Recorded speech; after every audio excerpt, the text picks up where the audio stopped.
Good Sunday evening, everybody. Hope you're all having a great Easter.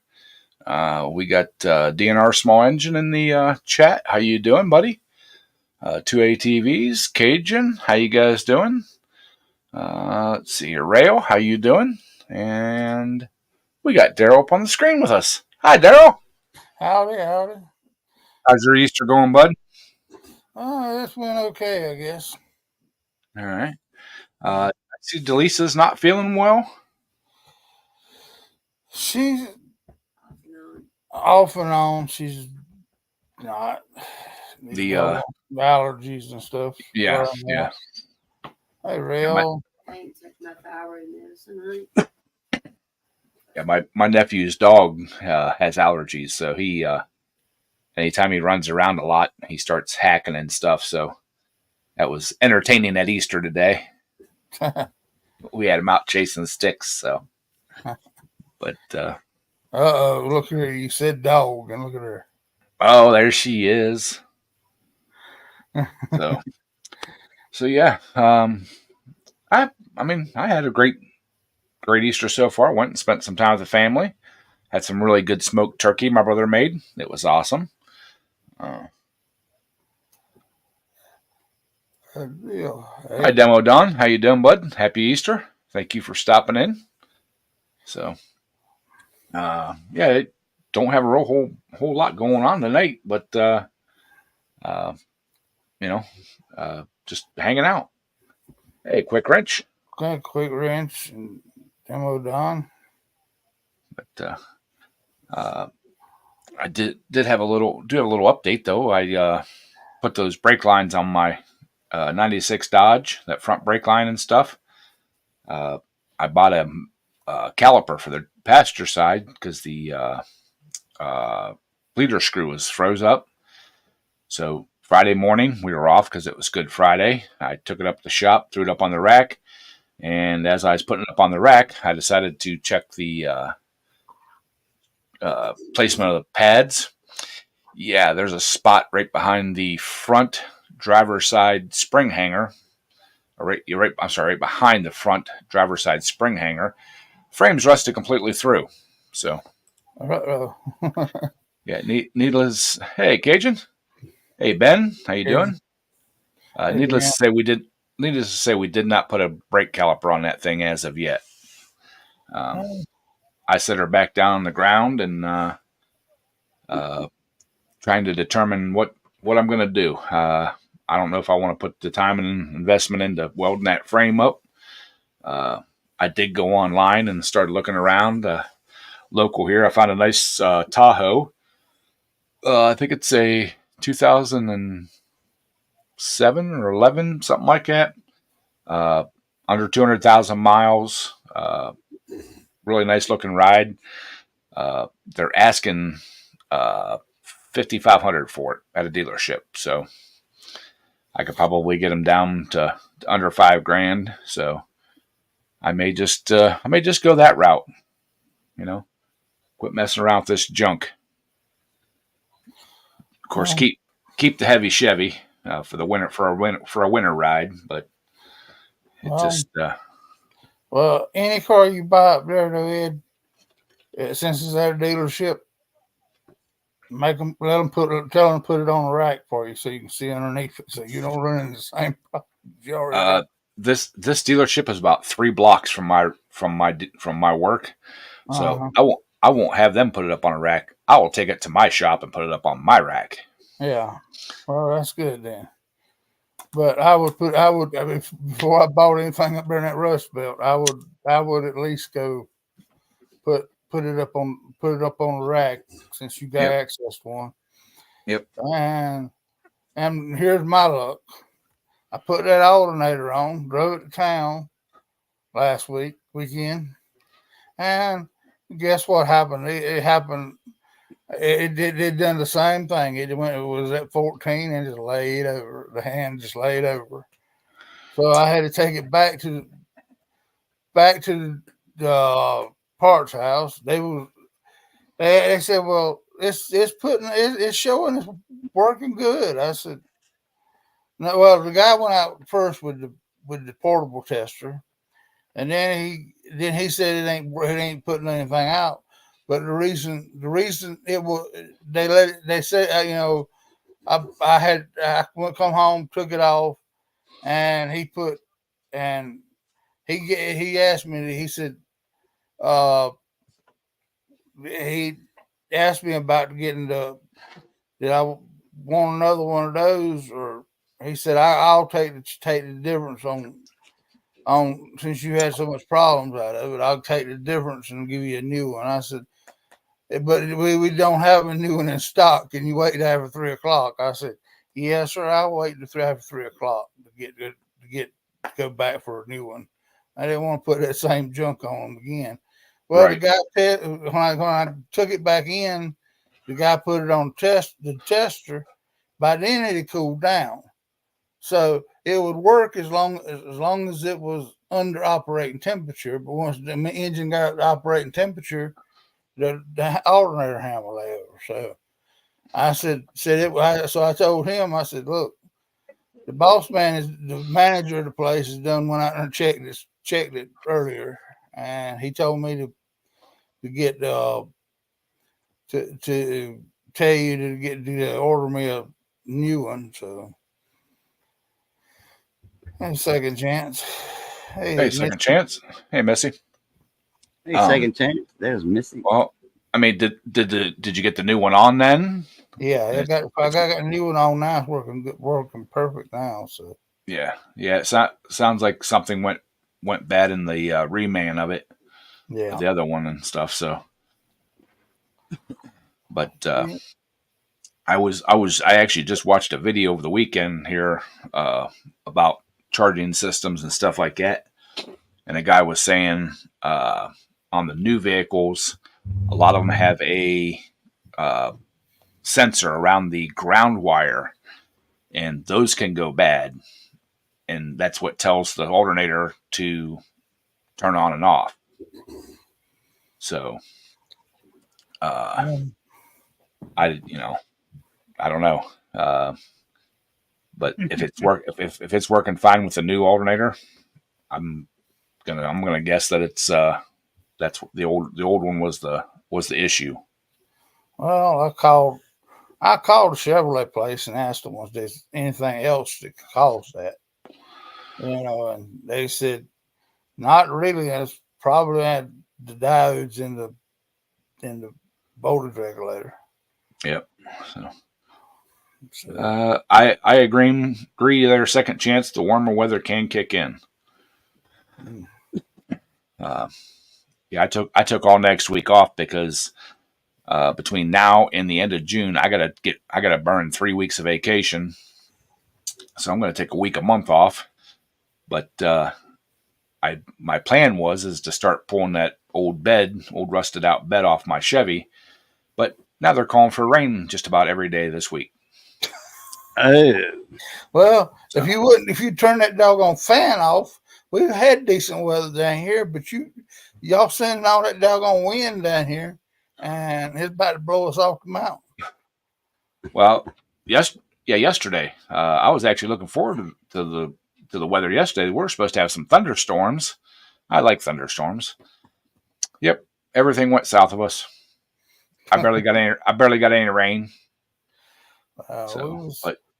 But yeah, Friday morning I took my truck up there to put the caliper on, and then Mark's oldest son,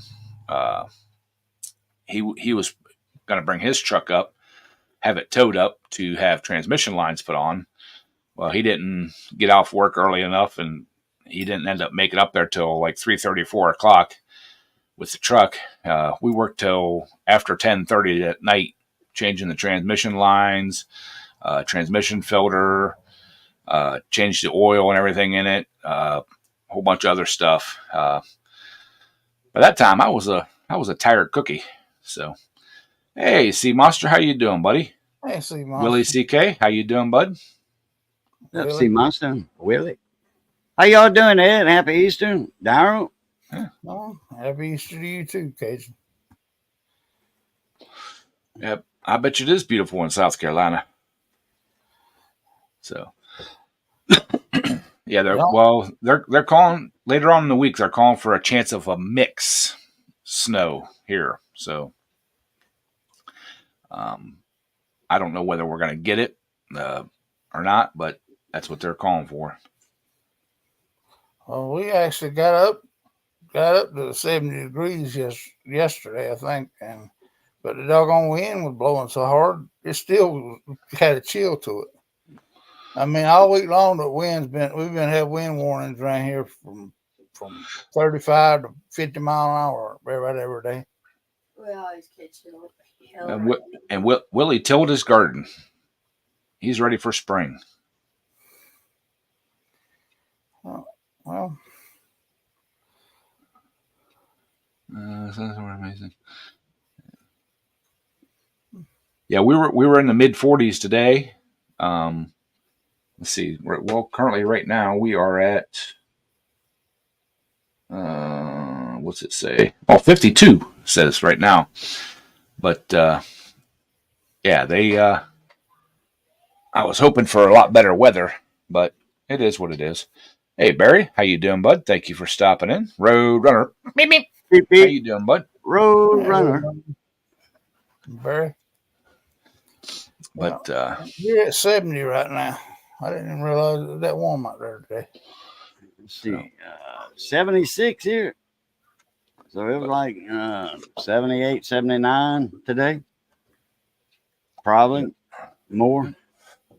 But I did check the bolts on the bed of the truck. There's only 6 of them that hold the bed on because it's a short bed. And amazingly, as rusty as that truck is, the heads of the bolts are still in really, really good shape. Carriage bolts? No, they actually bolt up into the bed. And I don't care if they break off or whatever, but you know, the heads of them look good enough. I can get the impact on them and knock them out or break them off, one of the two. Oh, okay. Oh, so there's no bolts in the bed or nothing? No, they all go up from the bottom. Okay, they go up.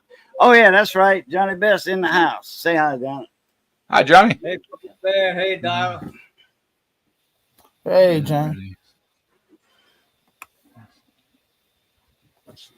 There's a lot of people already planted down here. You know, put their yeah. starters in, threw the seeds in. A lot of people. My son's got his going, filled up and rose made. I don't plant till Easter because I'll plant it in mid-March and be darn right after I planted if we didn't have a frost. So Yeah, but Easter can fall in mid-March. do what? Easter can fall in mid-March. You know, yeah. It's a month apart sometime. I know. It's good. Yeah, see, Monster, they're already sprayed down with penetrating oil. I did that while I had it up the shop the other week. But, let's see. Oh, Willie said that he's not going to plant for about another month or so, but I agree. It's easier to get them tilled up before the roots get too big and deep. But I went by the greenhouse today on the way to Mom's, and they're already showing have onion sets and starter seed potatoes selling. Adam, how you doing, buddy? In January, we planted our potatoes in January. Yeah. As soon as the seed potatoes come in at the feeding seed mill, we still got them co-ops down here. Yeah. We plant, like in first week of January, if they end that early. Usually they are. Hey, Tommy. I got 2 big boxes of sweet potatoes at K-Bone right now. Well, around here, you put potatoes in the ground in January, you'll have mush. Oh yeah, that's well they'll rot. Yep. So, but back when I was doing gardens and farming and all that stuff, Good Friday in South Carolina, you didn't have to worry about much after Good Friday. So yeah, that's true. Yeah, Good Friday. Well, it depends on what day, what month it falls in too. Yeah, but Good Friday was always our rule of thumb about planting. Yeah, but it changes. It could be in middle of March, or it could be the 12th of April. Well, I thought about putting a small. I thought about putting a small little garden in this year, but I've got too much going on to take care of a garden, along with everything else. Definitely putting one in there. I got a guy asked me about my greenhouse, and he wanted to know if I wanted to get rid of it. And I was like, "Yeah, I tell you what, you come tear it down, and cut them trees around there. You know, those little chicken trees and all that done took root." And I says, "You can have it. Otherwise, I'll take $400 for everything." Because I said, you know, all that cost me around $800. That greenhouse, that high tunnel, all that conduit, that electrical conduit, 2-inch, an inch and a half. That stuff's expensive. Oh yeah, it's not cheap stuff. But hey, Kent, I can. Happy Easter. Happy Easter. Yeah, he's the one that smoked the turkey this year, so hey, Adam, it turned out great. But I love smoked turkey. Yeah, it was a half a turkey. Oh, they fed all y'all? There was only 2, 4, 6 of us, so there's lots of other good stuff to eat. So Missy cooked a tri-tip that was sent to us from California, from Kyle Alex. It was she cooked that in a gravy instead of me putting it on the grill. You know, tri-tip's usually on a grill or something. Down here, we make gravies with them. The restaurants do anyway, and we did too. But that tri-tip, man, oh, that is awesome. 14 pounds. 14 pounds, half a turkey. Yeah. What? The halfway to 14? No. Wow. I was a big gobbler. Yeah, I mean, 28-pound turkey. Yeah. Oh, wow.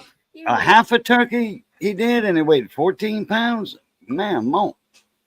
Was it wild? a wild turkey or one of them farm or one of them daggum grocery?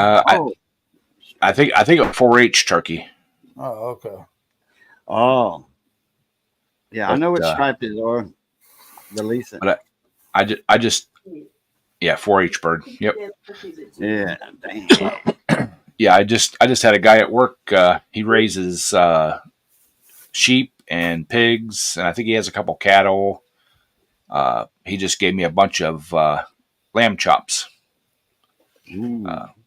So I'm gonna try to talk my brother into firing up his smoker and smoking those up. Uh-huh. A lot of people I talked to and seen online said that's the best way to cook them. They get good and tender, and everything. So, but I did find something out. Lamb. Lamb. It is different than like pork and beef. That the fat is more like wild game, and can absorb the flavors of what they eat.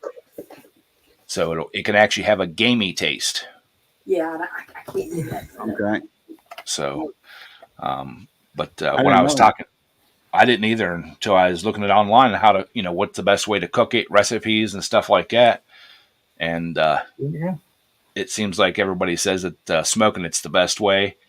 But I was talking to the guy at work that gave it to me, and he said when I go to cook it, let him know ahead of time.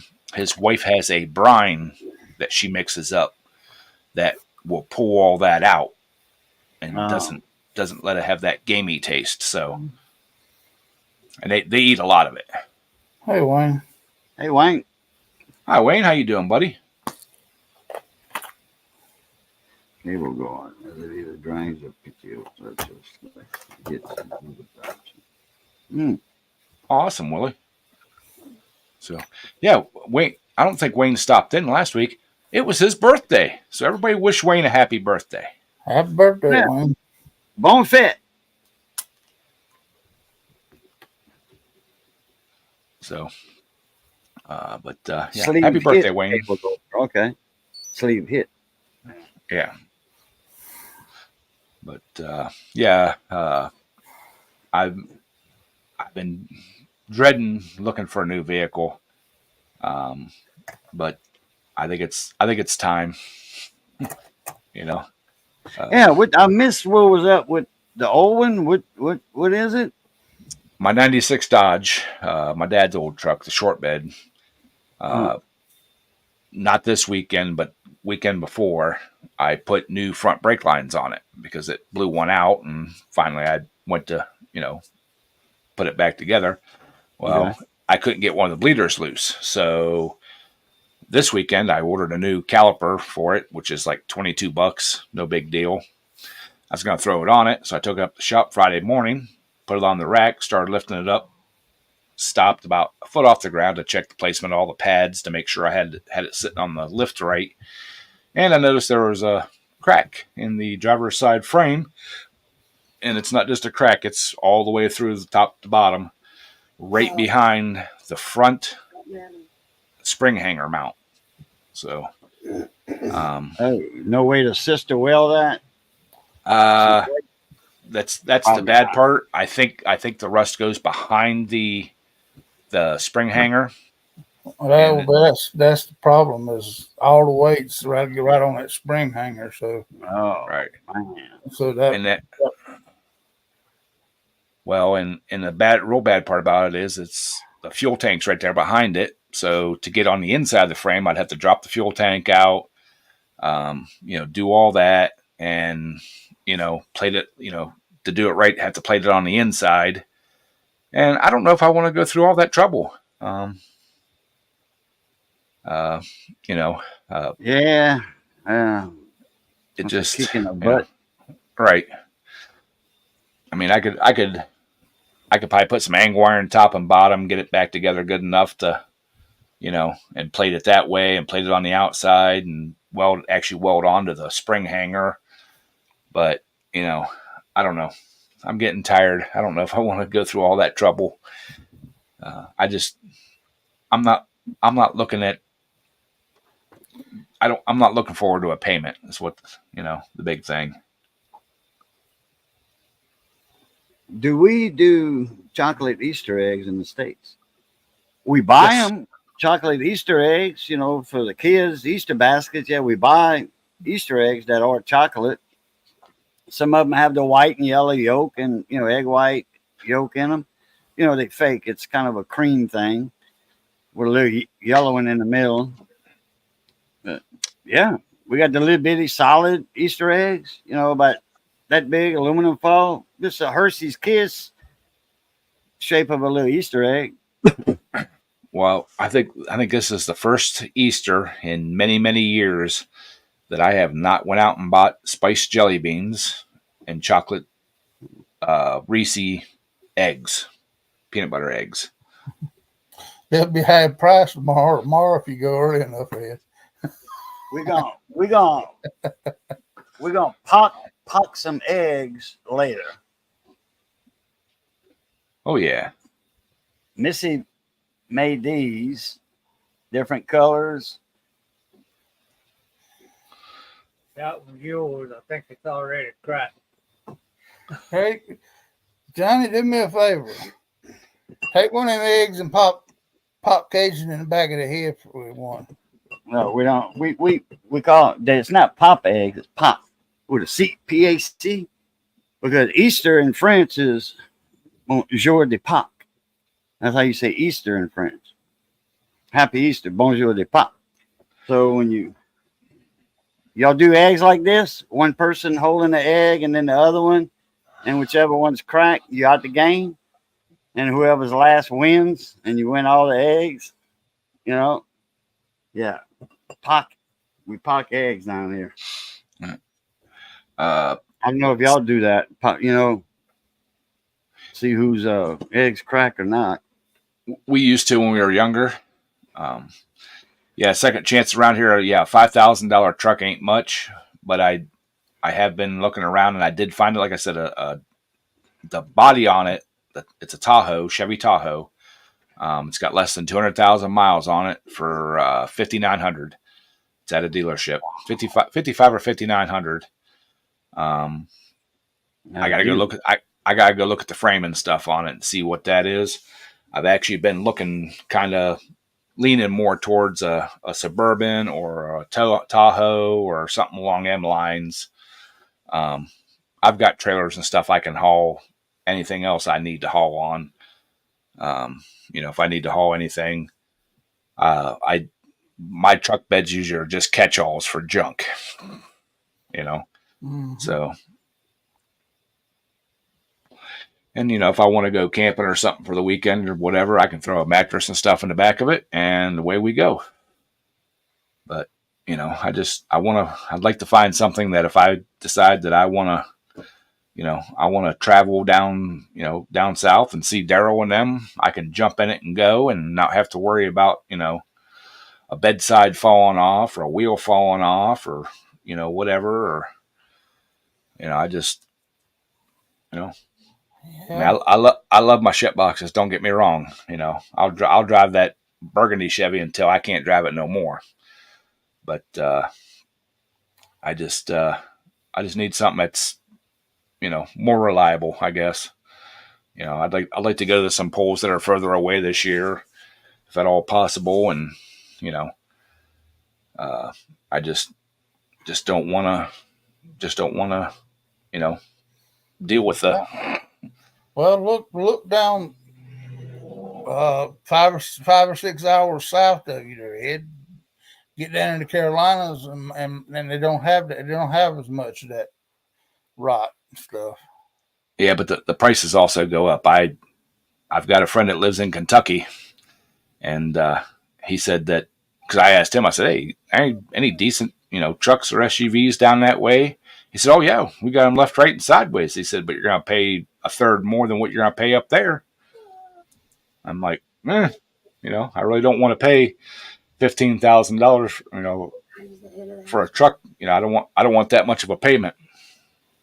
You get up in them hills up there where it's, way out in the country, in rural areas, way up in the hills, and I can pick something up for $3,000, $3,500. They had an Amish buggy sitting down here for sale the other day. Ed, if you want to come down and get it, Probably about $6,000 for that. That one horsepower Yeah. buggy ought to get you going there pretty good. No rust on those, huh? No. Yeah. Well, there's actually an ex Amish guy I follow on TikTok. He's hilarious. He's actually from around here.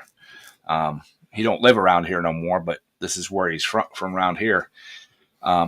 He was down in Florida visiting some relatives, and there's a guy down there, and I guess their rules are kind of lax down there for the church. He has a golf cart buggy. He had it custom made. It cost him $10,000. Oh God, someone having the palms. But it looks like an Amish buggy without the horse. Looks like it's sitting on. Looks like it's lifted up a little bit. It sits about the same height as a regular buggy. But yeah, the church would allow it because they won't allow him to have golf carts.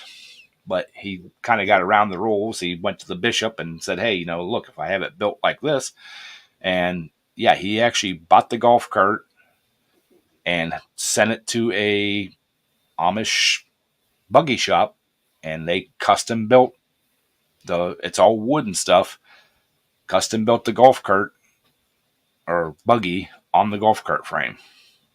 So In Virginia. If so, it was Whitegate. But yeah, some of them can have telephones, for other ones to. Yeah. Well, he said his community that he left, his dad's actually a bishop, but they won't allow them to have phones or rubber wheels on their bicycles or any of that kind of stuff.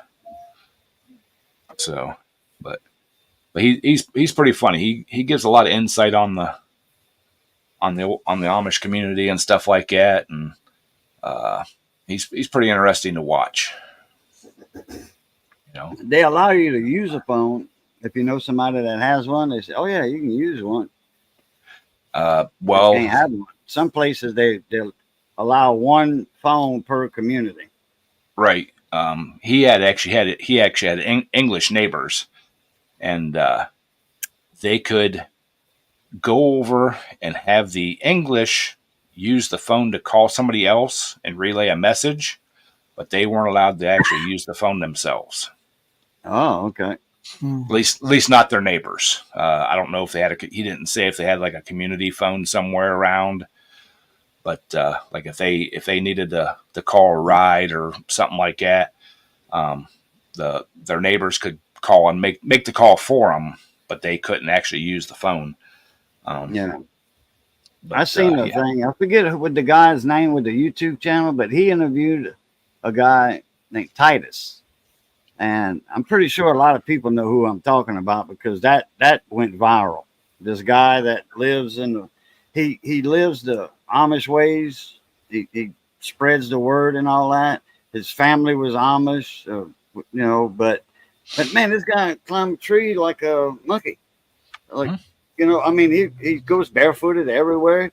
He owns a pair of shoes, don't use them, but he climbs a tree like it's y'all wouldn't believe it. Y'all have to see it. Yeah. Man. And he jumps from tree to tree, travel through the woods like that. The other thing about that, the Amish people. Well, when I was younger, I used to go with a guy down to a blacksmith down in the Amish country, and it was just super interesting to watch, everybody come in and out and all that kind of stuff. And the one thing that stands out in my mind, I mean, I was young. I was, I think I was under 16 at the time. I was because I wasn't driving. But these two really good looking girls come in a car, and he sold like cigarettes and soda and kind of stuff like that. And these two girls come in and he started talking English to them, and all of a sudden they were speaking Dutch to him or Dutch, Wow. Dutch. And he kind of like stood back. They had jeans and everything else on. What it was is they were going to town and they wanted to buy a couple packs of cigarettes. He goes, I keep my mouth shut. I don't say anything to anybody because even if I recognize them, I sell tobacco, I sell sodas, chips, and all that kind of stuff. And as long as he said, as long as the church gets their money, he don't care. They don't care. Wow. But don't get caught with that stuff. Yeah. But Titus, he said he drank one Coke his whole life. I think it was a Crush. He said it was. Yeah, Crush. Orange Crush. And he said he didn't like it. That was the only soda he ever drank in his whole life. Well, this guy here was just saying he last week when I was watching one of his videos, when he first left, he never had like restaurant food. So when they would, like his construction crew, when they'd go out to like lunch or whatever, he couldn't read the menu because he couldn't read that well and didn't know what 90% of the stuff was. So he just said, well, yeah, I'll have what he's having. Well, the guys kind of caught on to it, and they would order like weird stuff. Yeah. So, Uh-huh. but then he said he learned real quick what to order. Well, I can tell you what, they can throw up a daggone building in a heartbeat. Oh yeah. And it ain't fastened with screws or They nails. can be a house within a week because no plumbing, no electrical, no nothing. They can be a house before 5 days time. You'll be in a house, a little 2-bedroom, whatever, no bathroom, something like that. Well, I where my shop's at, across the way, there was a crew putting on a roof, and it was all Amish that come in, and this thing was like 2.5 stories high and pretty freaking steep. Dude, they ripped that roof off and had it 3/4 of the way roofed in a day. Mm-hmm. There must have been 10 of them running around over there.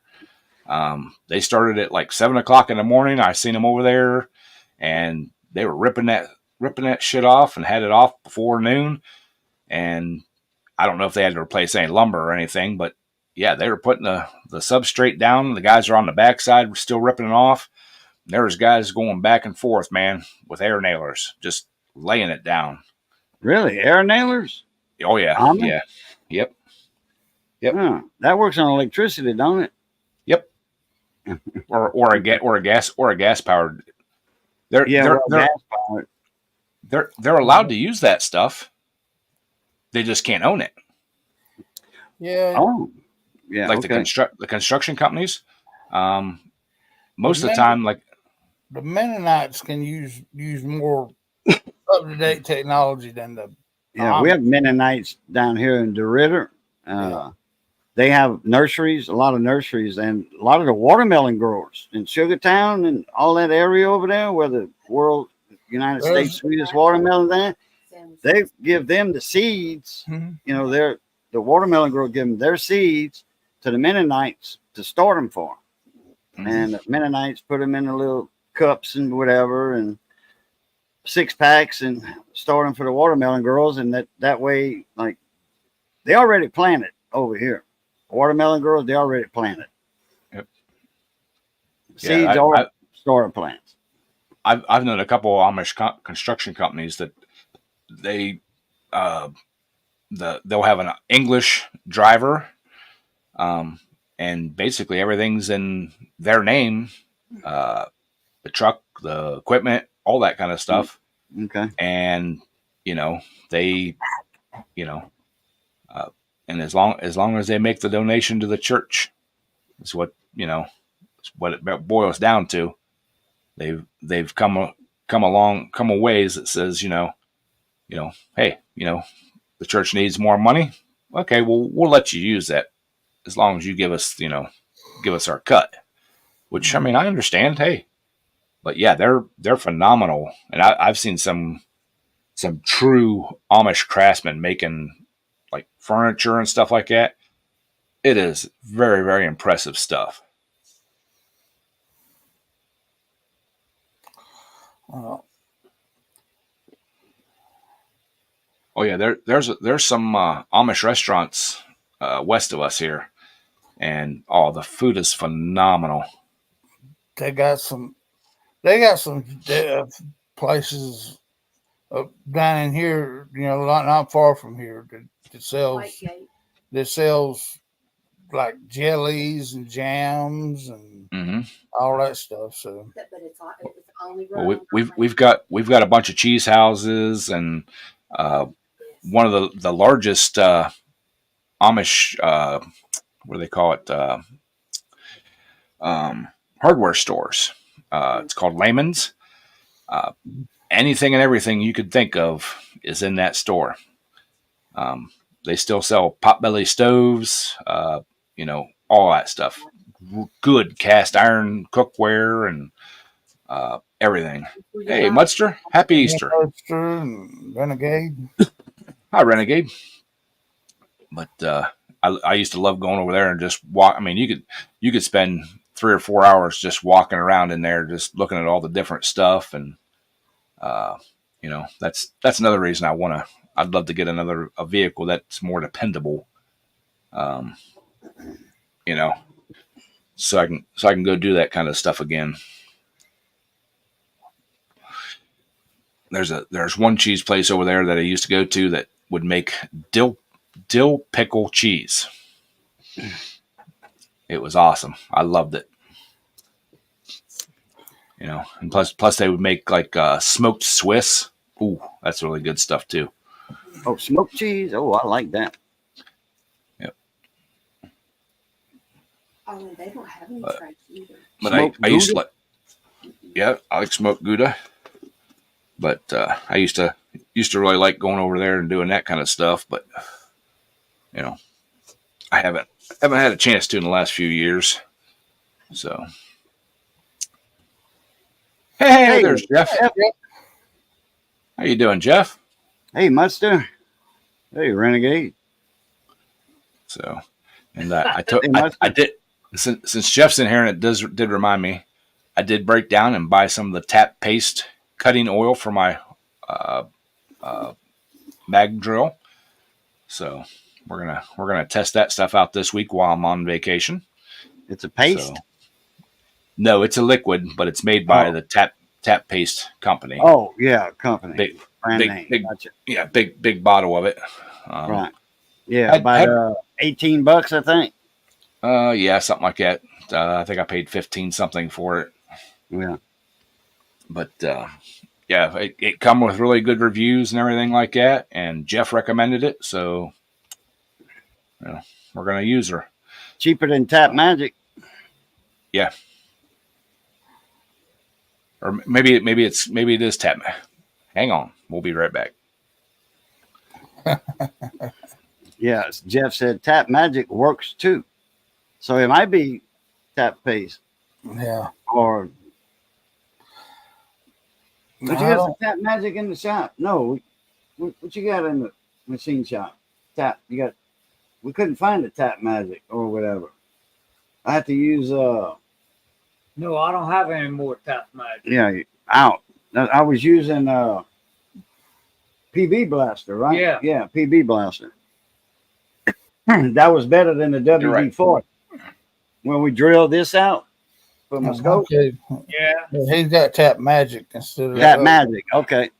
Cutting fluid. Yeah. Yep. We got it out of the shop. When I tap, when I drill some holes with the mill at the machine shop, I was using some WD-40. That didn't work that good. And then we use that PB Blaster, because that chromoly or whatever that tube is made out of is some very hard, and it's like 3/16 thick, the wall, and we had to go through too. Man, we spent 5 minutes trying to get cut not even an 1/8 inch, and then I started using that PB Blaster. I think we were using a left-hand drill too. Who's that? Us when we tapped that. I mean, when we bored that, we was using the left-hand bit, wasn't it? Anyway, that's the only size bit we had for that, and that PB Blaster did the job. It did. Yeah, I've got some aerosol stuff that I used to get from Parts Master. It's really good stuff. It reminds me of the CRC stuff that Mudster's talking about. But I'm down to 2 cans of it at work, so I didn't want to borrow any because I don't know if they still make it or if it's the same formula. Because this stuff I bought like 2 cases of it 10 years ago, and a little bit goes a long way. Huh.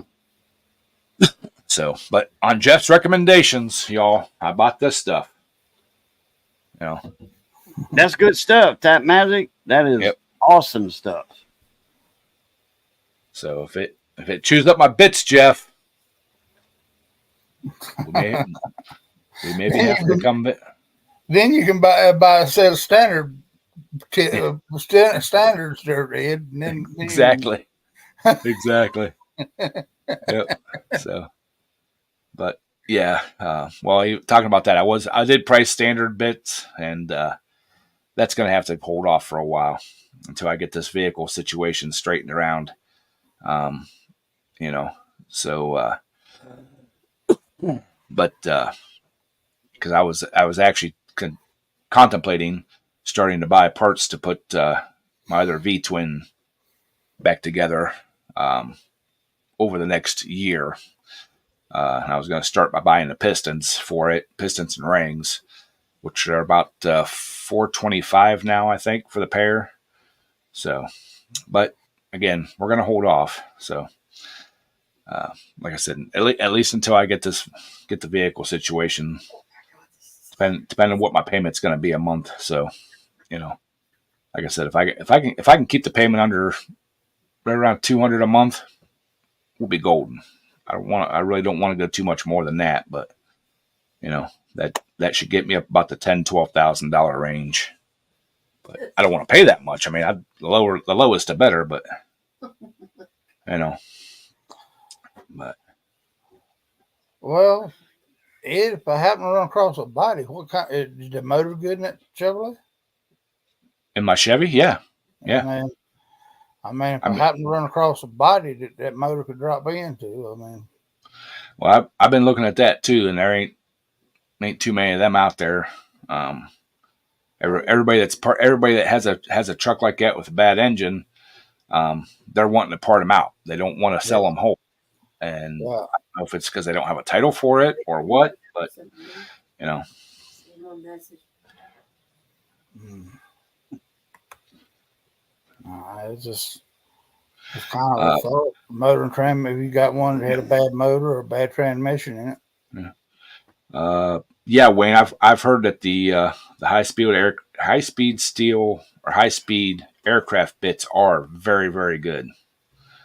You know, yeah, very expensive, but Well, yeah, in but you that never have to buy any again unless you break them or lose them. right, and And if you use but them it in a drill press, you're not going to break them. Well, that right, easy, I mean. right, but in that industry, they have to have very, Oh, very yeah. good Oh, tools. yeah. You know, Oh, yeah. The machine shops at the airports and aircraft manufacturers or whatever. Oh, yeah. yeah, You know, hey, I tell you what, they're throwaways when they think they dull and they buy new ones and they throw the other ones away. Me and you could probably reuse them the rest of our life, oh yeah, yeah. all for a long time.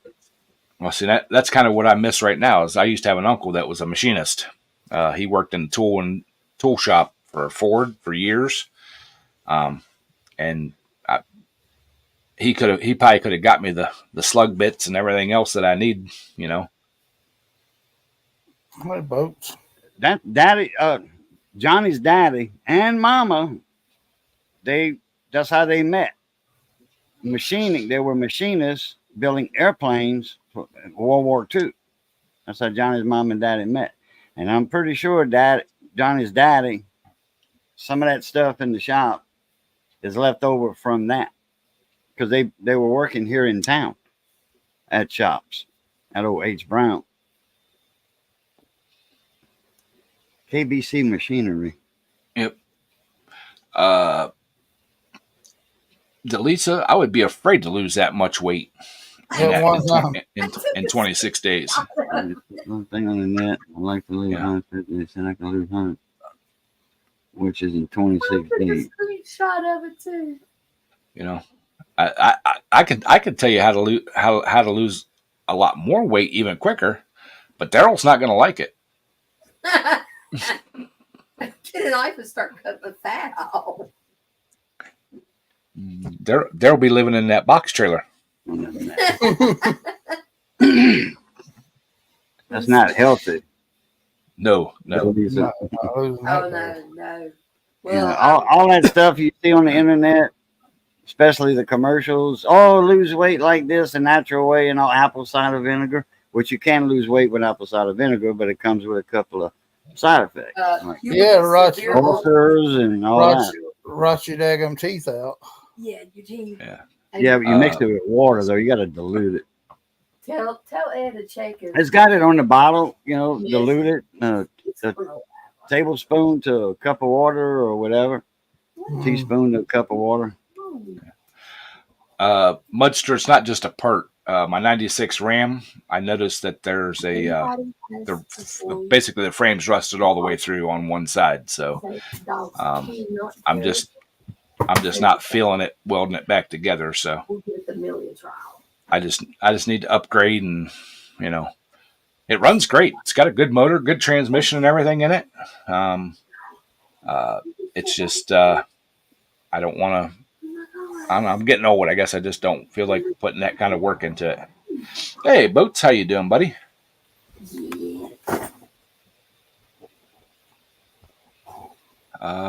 No, Boats, I missed that. I didn't see that they put one in dry dock. Oh God. But so I'll find something. I am the worst person to spend money on myself.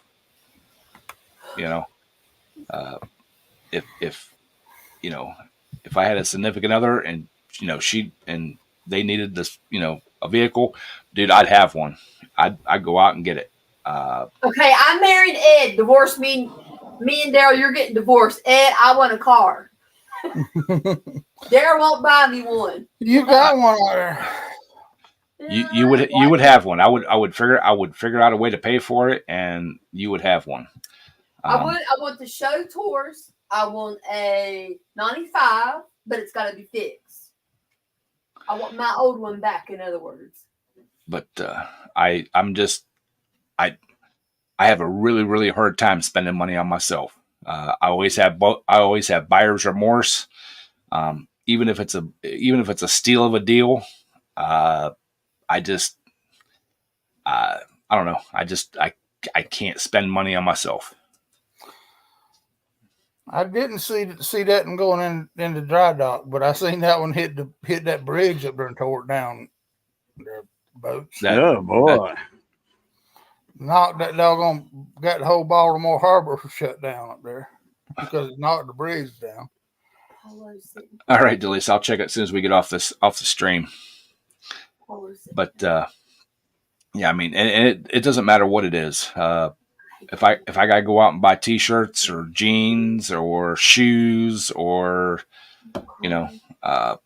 anything like that, any luxury item, I have a really hard time. I have a really hard time spending the money on myself. But somebody else, if I got it, I'll get it. But it just, yeah, I've always been this way. So it sounds like Daryl's going to Walmart this week or going to work at Walmart. I could see Daryl as a greeter. I need. He would be a damn greeter. I need that job there, Jeff. Sitting in there. Welcome to Walmart. Get in, get your stuff, and get out. That's right. No free Vaseline either. But there is something I noticed the other day. Is why is it that the Dollar Tree can have a person at the cash register, but Walmart can't? Everything in Walmart's a lot higher than the Dollar Tree, so I mean, hey, I'm happy. But they can afford to have somebody at the checkout counters.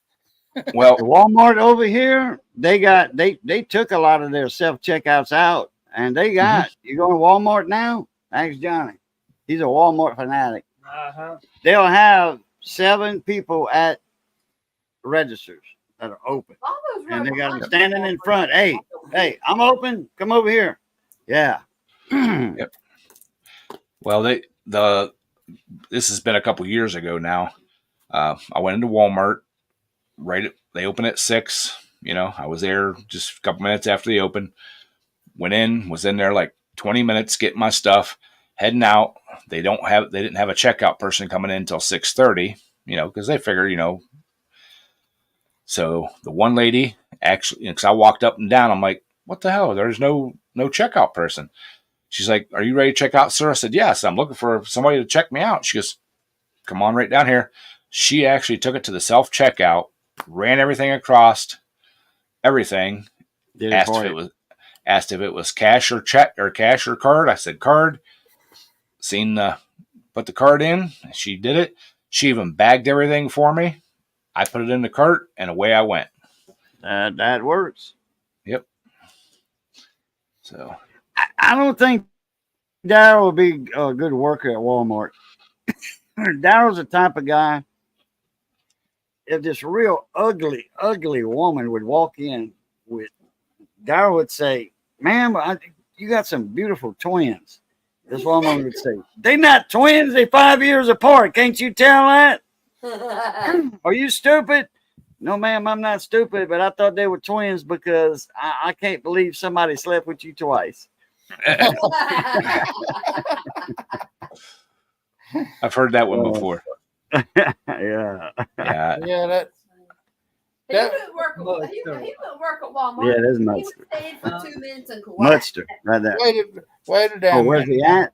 As many times, as many Walmart warehouses I had to help unload trailers at. Don't say too much about it. I already at Walmart.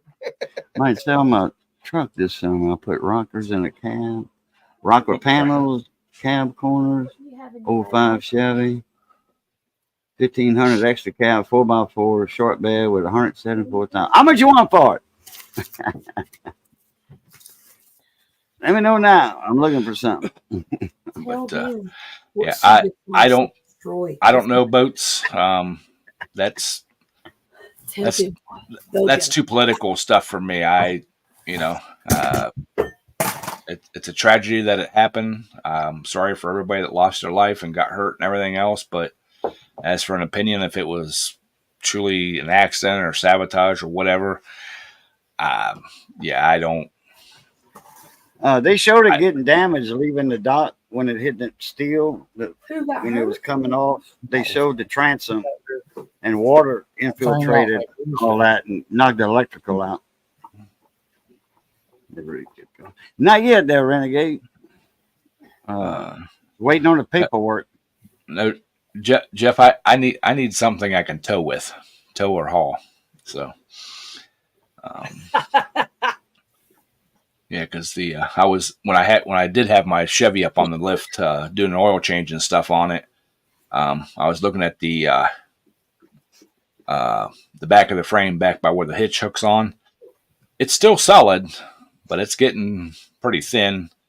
I may try reinforcing it whenever I have the bed off. Put some angle in there and stuff, and get it get a little bit better suited for towing. I'd hate to lose one of my tractors going down the road, you know. Marry up, sister up, whatever they call it. We call it sistering up, like a floor joist or something. One's bad, and you just cut out the bad spot so it don't rot the new stuff, and you just sister up or marry another beam to it. Yeah. I've got some good 2-inch, 1/4-inch angle iron kicking around here. Should have enough to put a couple pieces back on the back half of that frame. So, you know, just unless I find something sooner,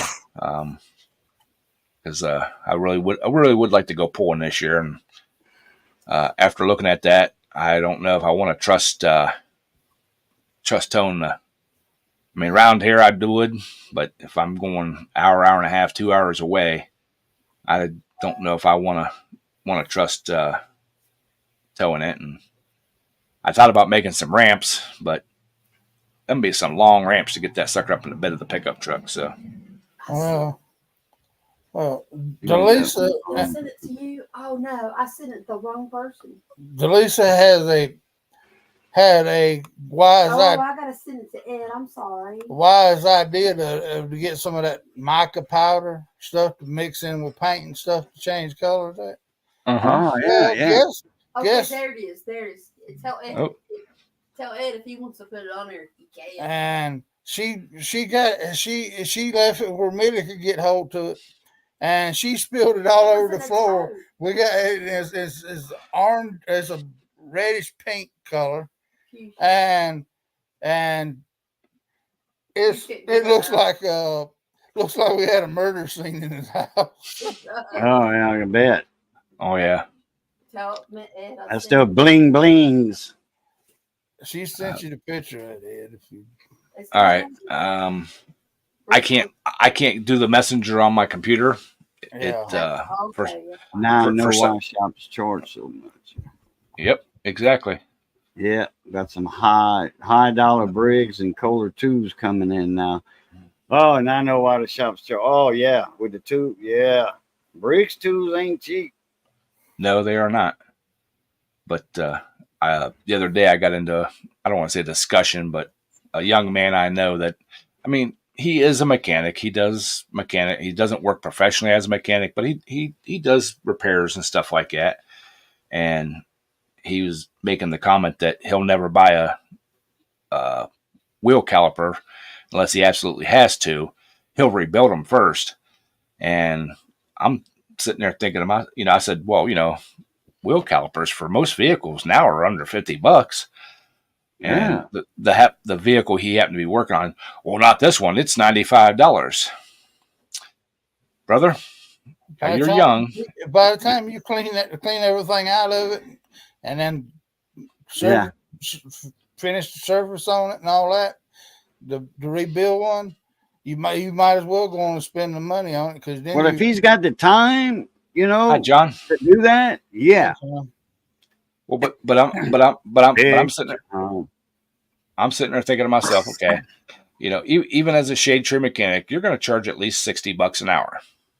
You know, so you got, you know, what, 15 minutes pulling the caliper off. If everything goes right and you can get the pistons and everything out, and then you got to hone it, you got to put all the new seals and everything in and put it all back together. You got another at least a half hour, 45 minutes. So, you know, we're talking about an hour's worth of time. Okay. So, you know, that's $65 right there. And then the rebuild kit, you know, $20. That's $85 right there. You could have saved your customer, you know, a lot more money by buying the easy, quick, you know, caliper. And who's to say when you get that caliper off and you get them pistons out, if that bore is scored bad enough, you know, if the pistons are froze up in there, if you got to buy new pistons for it, or if it's scarred up bad enough that you can't hone it, you just had all that time in there, you know. And I'm not gonna charge somebody, you know, my time. So I'll take the chance. I'll put the $90 caliper on in 15 minutes. And it's got the same way with rotors. I mean, you can buy a rotor for whatever, but by the time you got one turned, turned, the doggone thing's going to be just as high, if not more, by getting this. Now down here, O'Reilly's turns them down here, and it's what, $15 to turn it, Johnny, to turn a rotor. How much is it to turn a rotor down here? $12, $15? Something like that. I don't know. I hadn't priced lately. There's two places in town that turn rotors still here. That's Napa and another old shop. They charge $25 to turn rotors. But he said 90% of the car rotors now, the ones that aren't, are too thin to even. They wore them down to nothing. Well, when they come out of the factory, they're so thin, they're at the minimum then. So that's the first thing they ask: are they warped or they just wore? If they're warped, they won't even attempt to turn them because they're going to be right at the Berry limit. So and they said they you know, they very seldom turn any rotors now anymore, other than like 3/4, 1 ton big heavy duty vehicles. Yeah. But the cars and the SUVs and stuff like that, they don't even turn them no more. They're so cheap. Yeah, they still turn them down here. I remember it was $5 to turn them. We used to turn them at the Exxon station, a gas station, but we did brakes and stuff like that. You know, lube jobs, all changes. We used to turn them. There was a shop in South Carolina that would balance your tires with them on the vehicle. That way, everything was balanced together. And I mean, on the vehicle, I never heard of that. On the semi trucks and all that, it really made a difference because, you know, them doggone rotors and all on front of them things get hot and whatever. But they would, you know, what they'd have to do is they would end up had a little tool that they scraped the rubber off the outside till they got it balanced. And John, my Napa store only turns them because they still have the machine. He said as soon as their machine quits working to the point that they can't, you know, keep it going, they're going to be done turning rotors. I'd like to find a rotor for sale, turner. I could probably make a couple of dollars. You know, advertise it. Yeah, I was broke and it went bye-bye. Okay. 25. Exactly, Mudster. The way today for the good local. And that's the other thing too is, unless they have an old school guy still working for them, most of them don't know how to run the brake lathe. You know, so yeah, you probably take too much off and then that's just like wearing them down. Yeah. Or like you So- say, if they warped, even though they warped, I mean, you know, not looking Yep. at it warping like that. I'm talking about warp by, you know, 30 thousandths of an inch, you know. Well, Yep. well, You're getting nowadays, down to the real. nowadays they come from the factory so daggum thin that the guy down that I used to deal with down in South Carolina, he said we can't. I got the machine and all that to turn them with, but I'm not going to turn them because they're already at the minimum thickness that could pass inspection.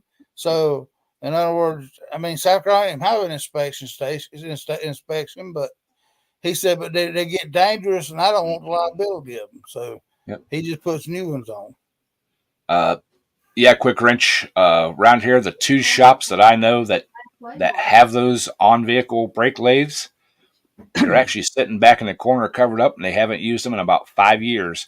Yeah, Like they said, it is quicker and easier for them just to order the new ones and throw them on. It saves the customer time and money. If it takes them 20 minutes to turn each rotor, you know, and they're charging like $90 an hour, $100 an hour. yeah. So, you know, 10 minutes to throw a rotor on, or 20 minutes to turn one, take it off, turn it, put it back on. Yeah. And most shops nowadays are paid by the work hour, by what that book says. So you're screwing you actually, if you ain't turning out the work, then you screwing yourself. The reason why you don't get a paycheck too. So, I mean, putting a kid in something is they'd rather just put the new part on, because it takes longer to put the kid in than it does the rebuild than it does just throw one on now. So A Speed Wrench, I think he bought one for his shop a while back. Rotor lathe, brake lathe for I think $40, if I'm not mistaken. Yep. He got a steel on it, man. He put that in his shop, lickety split. Yep. Yeah, I mean, it like Junkyard Digs. He got a brand new one from Benpack. I think it's Benpack or somebody like that. Cool, you know. It's awesome that he has it, but he does a lot of old stuff, you know, 70s, 80s, you know, early 90s, all that stuff, you know. Yeah, you can turn that stuff. Nowadays, the newer stuff, it's not worth having. no. Yeah. Yep. He said we got a Pro Cut on car and never gets used. Yep. Yeah. I mean, it's just. I mean, people Don't don't care for understand. the cut it does. Yeah. Well, put the right cutting tool on it, you know, the little cutting tool, and maybe it might work a little better. But No, yeah, they. Stuff that comes with that is junk, probably. But yeah, they. I mean, these younger. I mean, a couple younger guys I know. You know, they're all about fixing it. You know, don't replace it, fix it. If I can fix it, I'm gonna fix it. Then you're not charging enough an hour, dude. You know, well, they're young, they new to it, and they have time. But once they get busy, they're gonna say, "Oh, wait a minute, no, yeah, go ahead and replace this." Just call them up and say, "Hey, I need a brake rotor, or I need a brake caliper for this car. I ain't got time to mess with it." Well, the one kid, I forget where he was working at, and he posted that he was looking for another job. Minimum that he would go to another place for is $25 an hour. I'm like, good luck with that one, brother. You know, you're not going to get a job as a mechanic for $25 an hour, not without a certificate. Nope.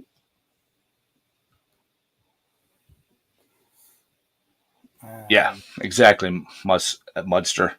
And nowadays the shops don't even furnish the specialty tools. You got to go buy. You got to buy the daggone specialty tools yourself if you need a specialty tool to do a job with now. So yep. Okay, Ben, you have a great day, buddy. Thank you for stopping in. I understand it's like way early in the morning there. I'm just hanging out because I'm off tomorrow, so I can, Yeah. I can hang out. I can sleep in. So, hey, dancing. Hey, dancing. What, Margie? Yeah. No, today was. But anyway, that's the thing about it. I mean, why in the world would Snap-on still be in business if it wasn't Yep. for specialty tools?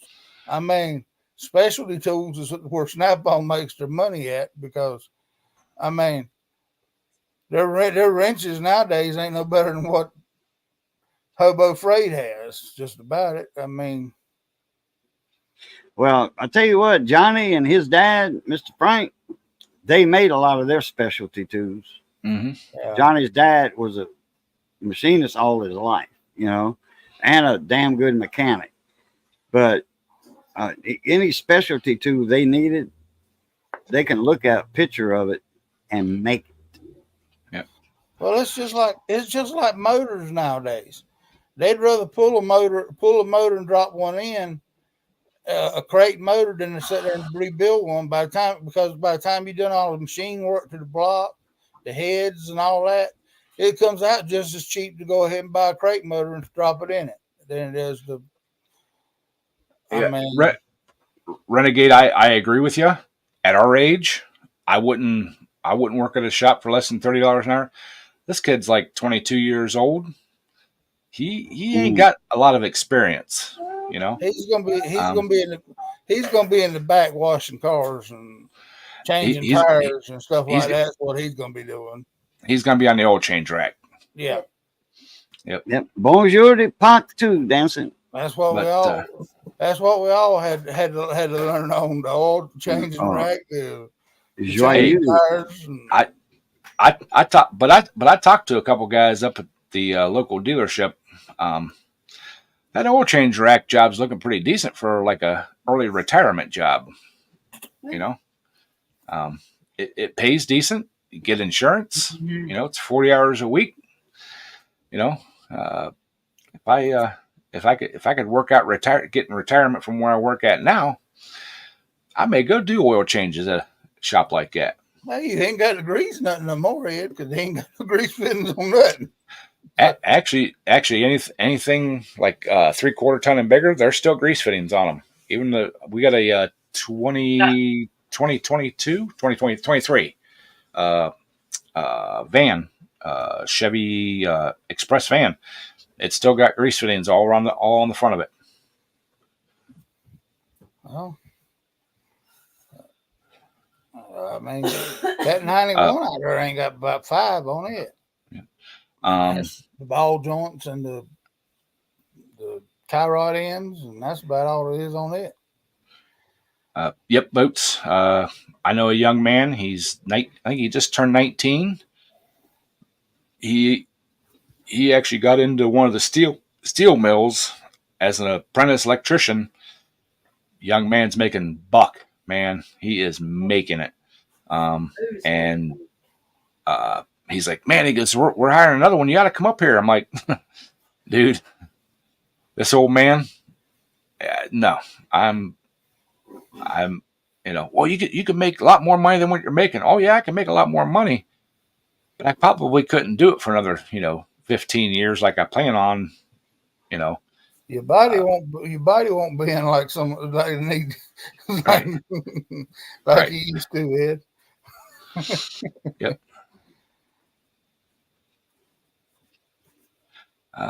Yeah. Jeff lift truck is high speed anymore. Yep. Yeah. Yeah. He's and he's a great young man. He's not your typical young person. He is open to learning. He's not one that why no or I. He's one that dove in and tore that Ford truck engine apart in frame. Never done it before in his life. Looked it up online, got information, got a book, and he tore into it. Tore it apart, got the parts replaced, and got it running. And yeah, You got to remember though, Ed. That's basically how we learned how to do that stuff too. Was we didn't have no internet to look at. Out of necessity. well, man, Too. I was lucky, and I had people to show me, you know, show me how to do a lot of stuff, and yeah, a lot of it's self taught, you know, and stuff like that. But this young man, I think the most he ever did was maybe an oil change, and he jumped right in and pulled the head intake, you know, everything off that truck. Actually pulled the motor completely out eventually after he got so far in and seen what was bad in it, and did it all on his own, you know.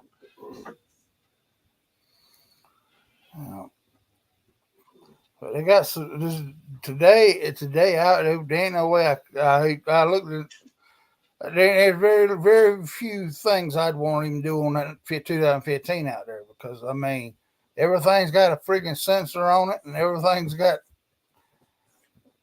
I looked at the water pump on that song the other day when I took the alternator, and it had to be that damn long like the water pump. Sorry, Daryl. I can hear Millie in the background, and you're going. Yeah, you're right. You know, cars nowadays, but yeah, this young man, he is, well, he was working on something else, and took it to, I think, AutoZone or something, had him scan it, and he looked the guy right in the face and said, "No, that's not what's wrong with it." "Well, how do you know? You know, this is what." He's like, "Because, you know, I've already replaced that part, and the code's still coming up." You know. Yeah, Barry. He, like I said, he is a great young man. Well, he come out last summer. He was. I live between where he lives at and his grandma's house, and it's probably 45 minutes or so from his house to grandma's. He stopped by one day on his way to grandma's because he was out riding his motorcycle, and he said, "Hey, you need some weed eating done, don't you?" I'm like, "Well, yeah," but he's like, "Okay, let's do it." And I tried to give him gas money. He's like, "No, I was on my way to grandma's anyway, so I just figured I'd stop by." I'm like, He might have been using you as an excuse, though, Ed, to keep from having to go to grandma's house. It might have been somebody there that he didn't want to deal with. No. I'm not like a direct line between his house and grandma's. I'm a detour. So he got a little more bike time in. No, that wasn't okay. Yeah. For the record, no. Yes, it is. It's all plastic and shrouds and everything nowadays, boats. Well, I got to admit, I had that doggone alternator off in 15 minutes the other day. Because all you had to do was take the two little clamps off the air thing and flip it up, and the alternator was sitting right there in front of me. But now going back on, I don't have one of them things to smash that ring, you know, that little thing, that tang or whatever it is that goes in when you push the bolt in. I didn't have nothing to push that son back with, and that's what I had. That fought me for about 30 minutes on each one of them the other day, trying to get it back on. I use a bolt and a socket. Well, I didn't even have no bolt and socket. Yeah. It would fit in there. Yeah. Anytime I change the alternators on them things, I know I grab a socket, bolt, and some washers, put it on there, crank that up, push them back out, drop the alternator in, and run them back in. Yep. Yeah. They actually make a tool to do that. Yeah, I guess I got to get me some. I didn't have a bolt that was with enough with right size washers that wouldn't pull through or anything like that. Yeah. So, because I fought one of those one time trying to get the alternator back down in without pushing them things in and everything else, and yeah, I looked it up. Yeah, they make a specialty tool just to pull them things back out with, and Nah, I'll just use the deep well socket, and you don't even have to have a deep well. You can use a shallow well. And you're right, Danson. The parts that we are getting now are post COVID shutdown, and they were pumping out parts so hard, so fast to get the stuff back on in stock and everything that the quality is just not there. And even my guys at Napa said that they are having tons of returns on brand new parts. Well, I had Not reman, brand new parts. I mean, like I said, I put a reman alternator on that truck, and it didn't even last a day. So at least the manager of O'Reilly's, he didn't really even give me a second word about it. He swapped it out for a new one, not reman, but a new one the other day. So evidently they must be having a lot of returns on reman stuff. But the new one was $100 more than the reman. That was the only reason I bought it, because I didn't have the extra $100 in it. Mm-hmm. And you were 100% right, Mudster. A scanner or a computer is a must for modern vehicles. I've got a friend that works at a dealership. They don't even have scan tools no more. Everything they have are laptops. Yeah. You know, it's not even a scan tool anymore. It is a physical laptop. Well, I mean, the days of just like the old man used to do it. He could walk behind a car and just listen to the exhaust and tell if it had a burnt valve in it or not. I mean, but you can't do that these days. Yep. Yeah, he actually works at a GM dealership, and they have GM licensed software that is in their computer, in their laptops. That is, and because I asked him one day, I said, so, he's like, yeah, he goes, the scan tools work. He said, but to get in deep and really do the stuff, you have to have a laptop. There's just, Well, where the scan tool don't have it, they got the schematics on that computer where the weak points are. I mean, yep, and that's exactly what he said. He said the software has all the wiring diagrams, and like when it pulls a code up and you look up the code, it can help you do the diagnostic flow chart, and you can click right, like if you're doing wiring, you can click right into the wiring diagram and everything else. He said it's basically seamless now. And he admitted, he goes, we're getting lazy. Yeah. He said, he said eventually, he said, with all the computers and stuff, he said, they're gonna be able to tell you, like, if you have a bad connection or corrosion or whatever. Yeah. Ground points. Yep. It's gonna be able to tell you, right where to look,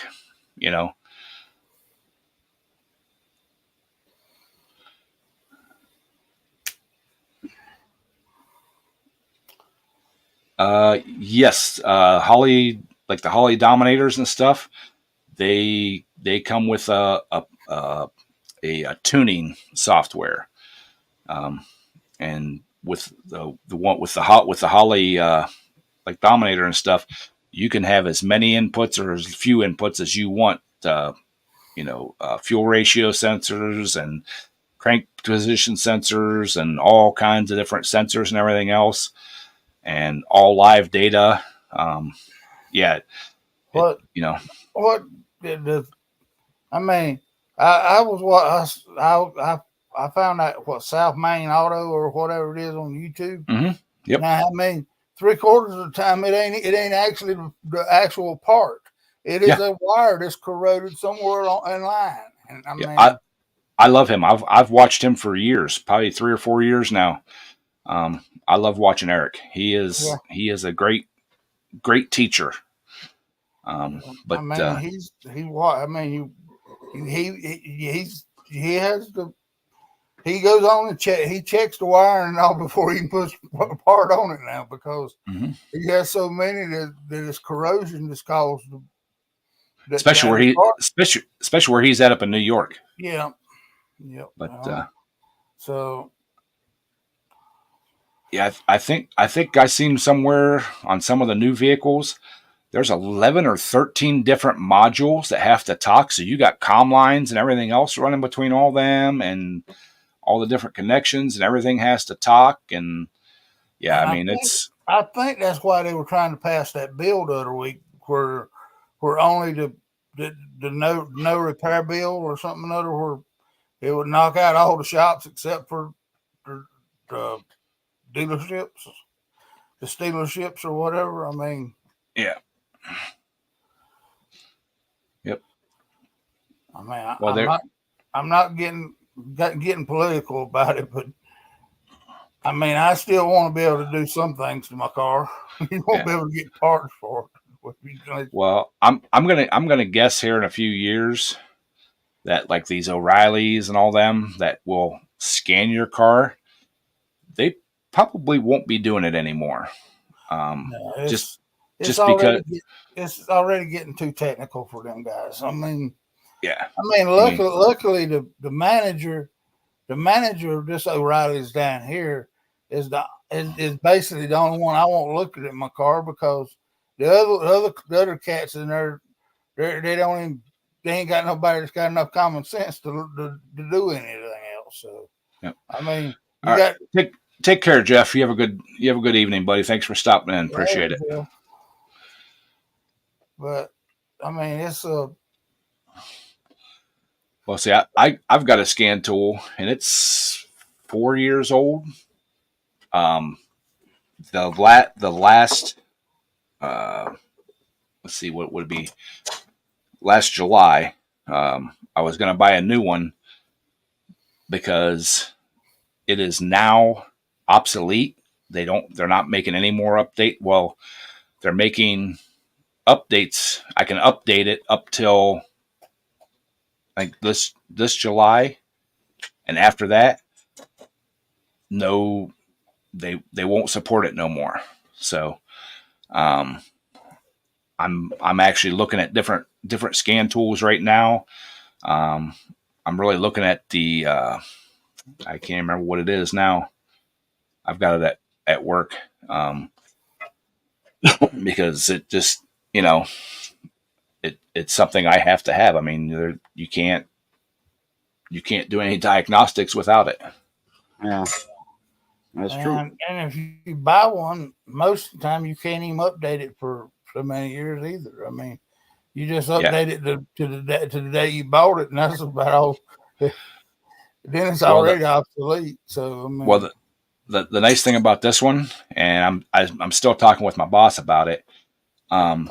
When we got this scan tool, as long as I kept a current subscription with it, they will take it like in on trade to the next next newest model. I just don't want to. I don't like the newest model made by these people. I want wireless. I'm tired of the wire. There's too much stuff you got to do under the hood, underneath the thing, all that to have a wire on it anymore. I want a bigger screen because my eyes are getting old, and I just I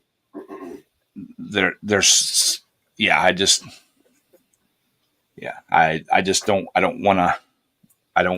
I mean, don't get me wrong. My scan tool is a very, very nice scan tool for what we have, but I just, I want something better. Up in town.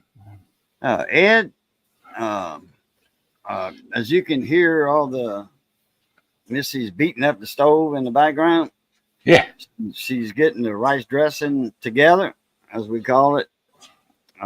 We don't do the rice dressing beforehand.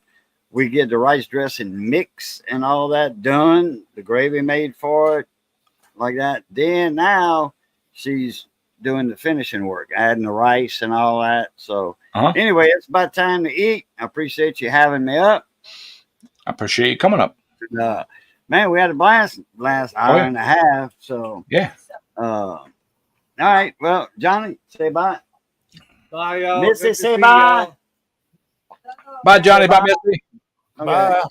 All right. Appreciate it. As always, love, peace, and crackling grease. Y'all take care. A Plutarch. Oh, happy Easter, everybody. Bonjour Happy de Easter. France. Yeah, Boats. We used to have a foreign car place close by me, and that's all they worked on was anything foreign. They do a lot of German cars and stuff like that.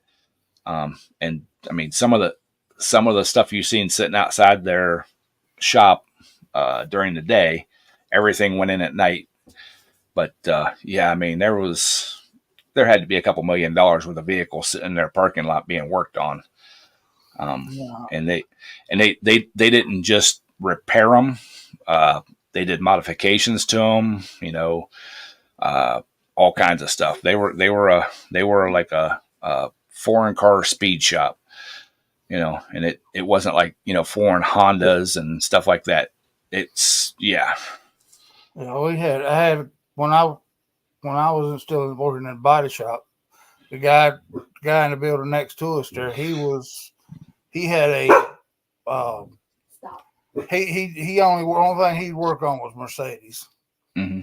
I mean, he just that was the only thing he would actually work on was his Mercedes, and he wasn't in no hurry. I mean, he might work on a car for a daggum month, just sitting in there and working on that one car. And Yeah, that's what this place was. I mean, they would do like oil changes and repairs and stuff like that, but their bread and butter was, the high end, make it better type stuff. So yeah, yeah, Mudster, like I said, I won't even look at the Snap-on I just need scan tools, just because I don't want to deal with Snap-on. But yeah, there's some good ones out there, some very good ones. I just, I need to find a balance because I don't use it every day. I might use it 2-3 times a week on a vehicle, but I need to find the balance of the cost for how much I'm using it and the stuff that I want, on it. So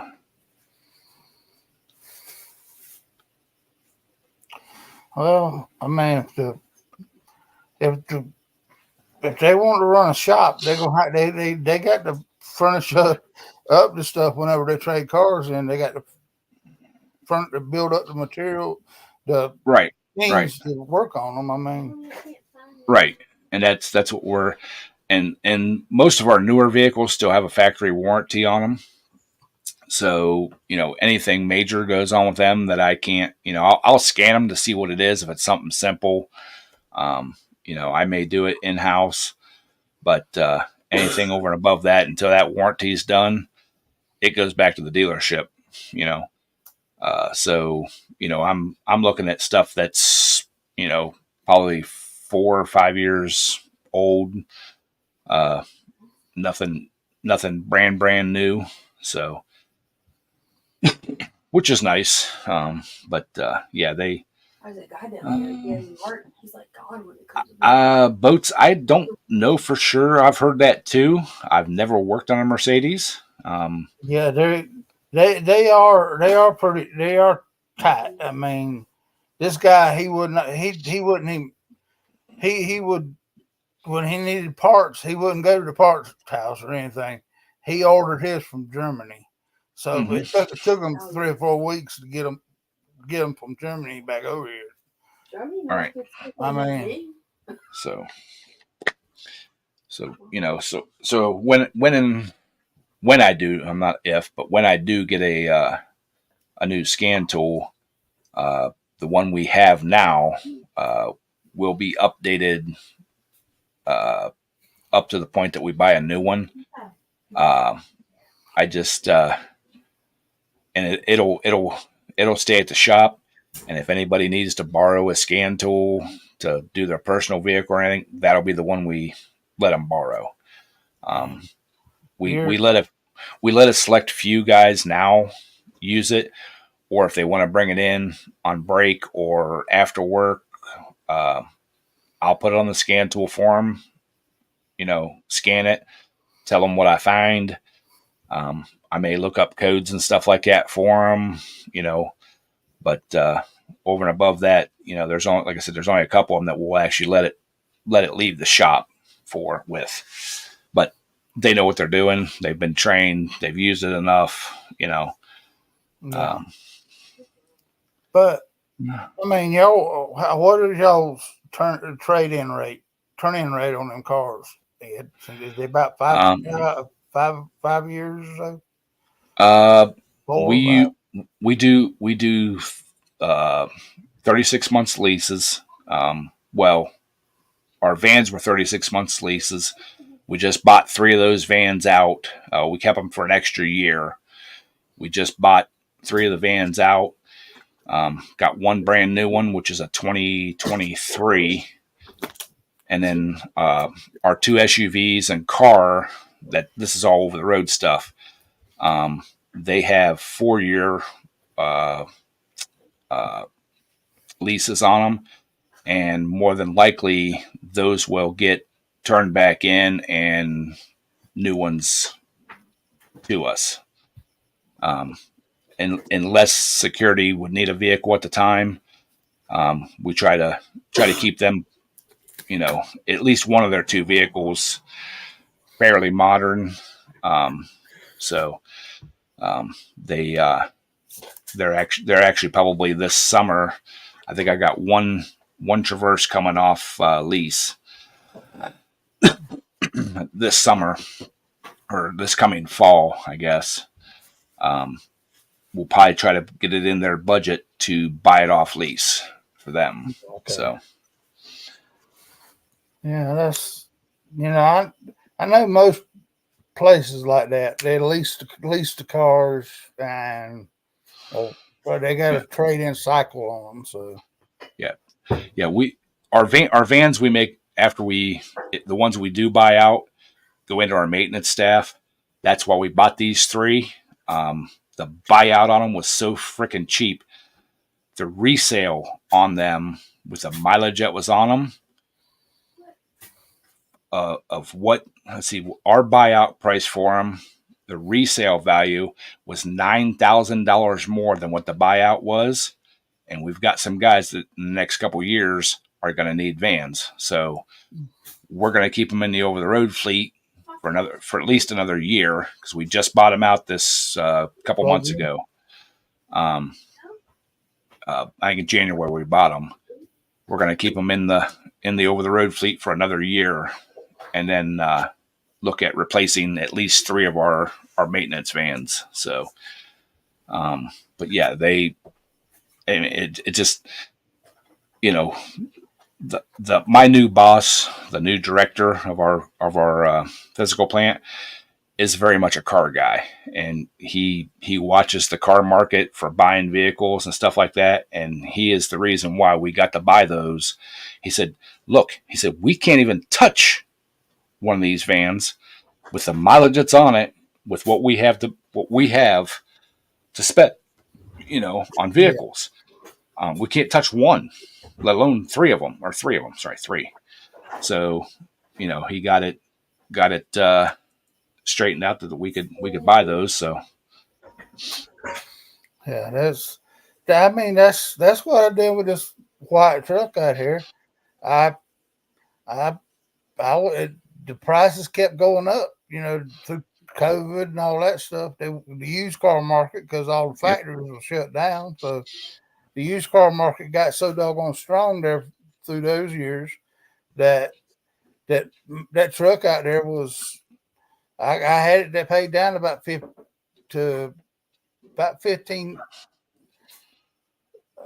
about $18,000, and I looked the book up on it, and it was still higher than what I paid for it to start with.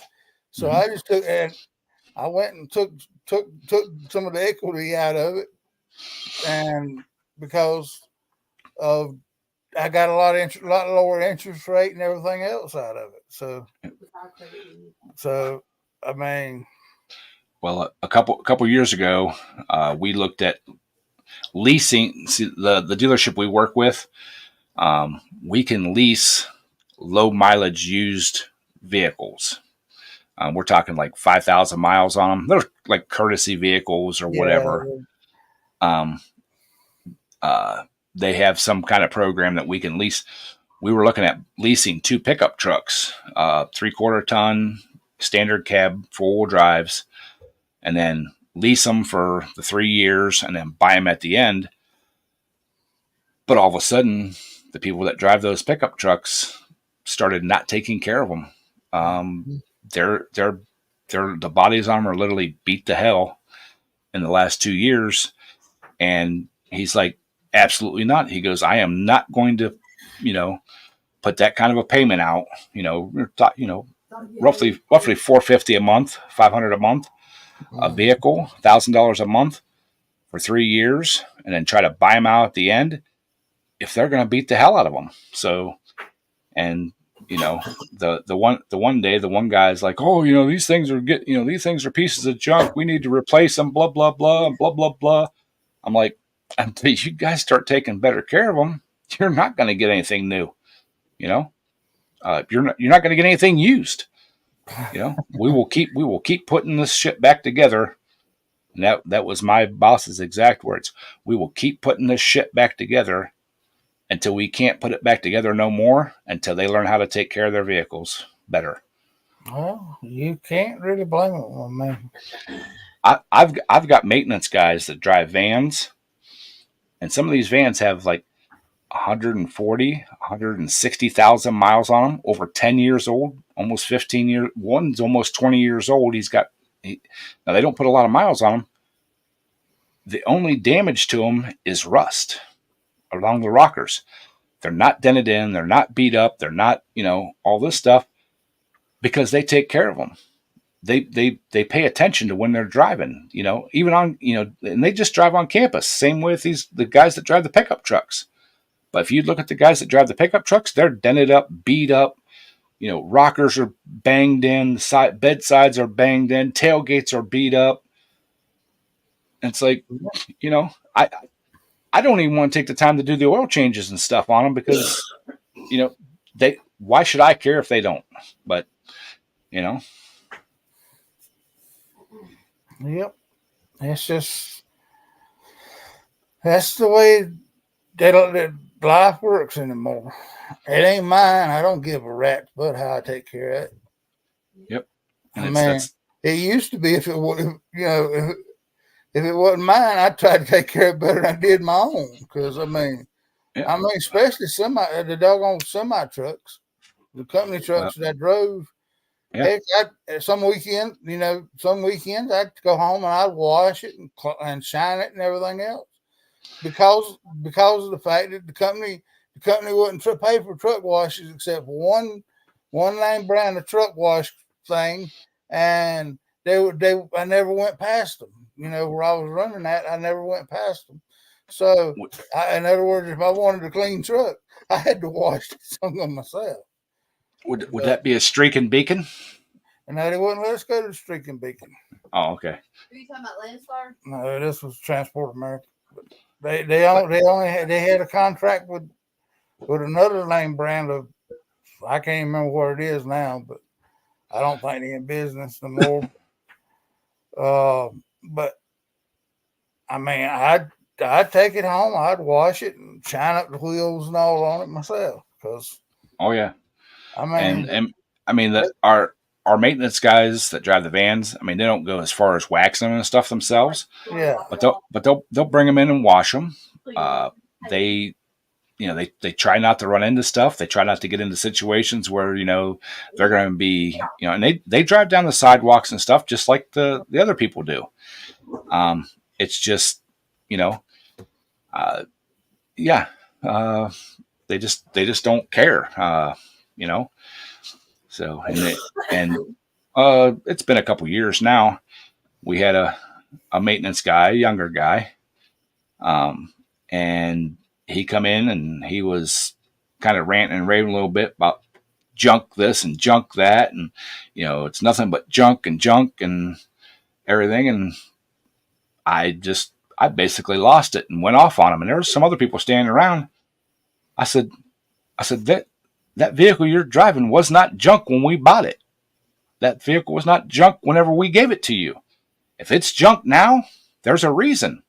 It's the operator. It's not the operator, it was junk whenever. I'm like, no. And a couple of other maintenance guys stood up, spoke up and said, no. He said, they're not junk. He said, it's the operator. He said, if it's junk, either A, you're not telling him when things go wrong and you just keep on driving it until it's really a problem, or you're beating it up and, doing all that. You just want to be like, what? Yeah, that's the thing about it is that I just hated driving a daggum truck that was so daggum nasty you couldn't get in it without getting dirty. So I mean, Oh, good God, my dick. I'd get home. I had a pressure washer sitting there at the house, and my brushes and all that stuff. Saturday afternoon, I'd get out there and wash it, and it kept it kept me from getting checked by the daggum DOT all the time, because if you got a dirty looking old truck, that's the ones they want to look at because they look like they ain't took care of. So. Boats is asking about my Hustler hat. Yes, they're very good mowers. And the way you get this hat is you buy 7 of them and go to the mower school 3 years in a row. Their maintenance school 3 years in a row, and they give you a free hat. Oh my God. 3 years in a row and a hat. And for a hat. Yeah. Oh, I got a keychain, a notebook, hat. Oh, koozie. What else? There's something else in the thing too. Come in a little gift bag thing when you went to the Hustler school. That's how you get the hat. I mean, I'm sure you can buy them from a dealer, but that's how I got mine.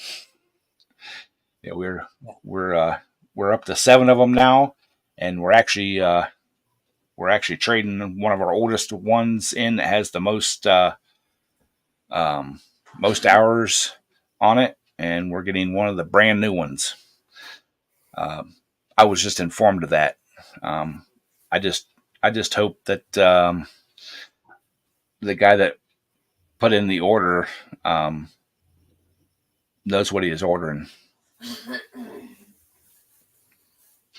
Because the last year when I priced one, the hyperdrive system that they're known for is a special order. You have to special order that. It doesn't come standard on them no more. So, and the deal is already done. It's already ordered. So, yeah, I can't even get a Hustler hat. I can't. Sorry, I got a Hustler hat, but I got a super cheap one. We've got 3 of them now, 3 Hustlers, and I can't even get one of their good hats. So I got a couple of T-shirts, but I also went to the Ventrek school, Ventrek service school, 2 years in a row. Second year, I finally got a shirt, but they had to mail it to me because they didn't have any of my size. I know how he feels with that. Yeah, which is funny because the dealer that held those schools was a I don't want to say a good friend of ours, but we dealt with him a lot, and he even said, hey, this year you're going to get a free T-shirt. I said, well, you let them know, make sure that they got my size. And he's like, yeah. He goes 4X. He goes, we'll get you because I've got some of his shirts. And he even said something to the lady that was in charge of the school. She's like, this is the guy I was telling you about. She goes, did you bring his shirt? She's like, no. She goes, I didn't. She goes, I thought about it when I was at the shop or at the factory. She goes, and I did not grab any. She goes, give me your address. She goes, I will ship you one. So she actually did. She gave me the shirt that come with the class, and then shipped me another one that they didn't have the same logo and stuff on it. So I've got two Hustler shirts. One don't fit, the other one does. So, yeah, Wayne, you used to could get stuff like that. That they would give you all kinds of stuff, but nowadays all they want to give you is the bill and tell you it's got to be paid for you in the truck. Exactly, Wayne. And I'm still waiting. Well, now that Toro bought Ventrek, it probably won't happen. But before, I was supposed to get a factory tour of Ventrek. So they're only 45 minutes from us, but we can never get our schedules to line up to where I could get in there and get the tour and stuff like that. But like I said, since Toro took over, I don't know if they'll let people in like that or not. But I may check in to see if they're going to have any more of those Hustler schools. It was pretty interesting setup. It's just a 1-day class where they go over some specialty stuff, for their mowers and that.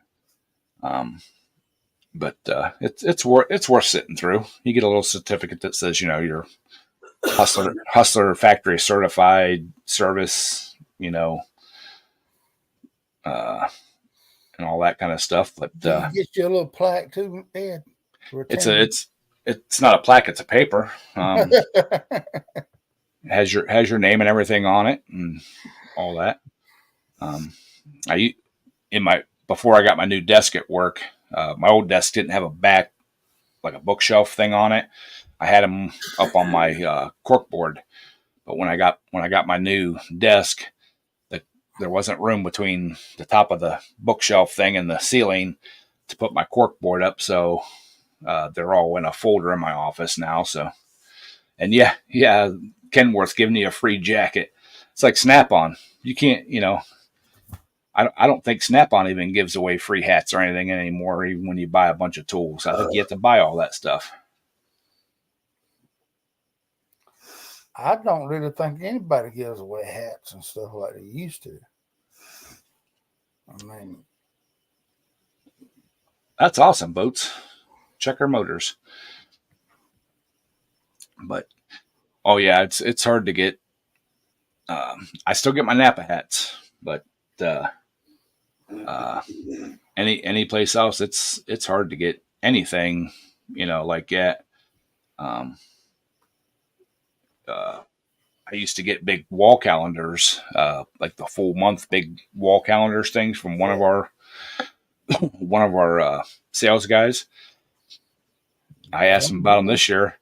He's like, they're not even offering them. He said they're offering the little, the regular little, refrigerator, calendars, he said with the stock pictures on them that everybody and their brother has.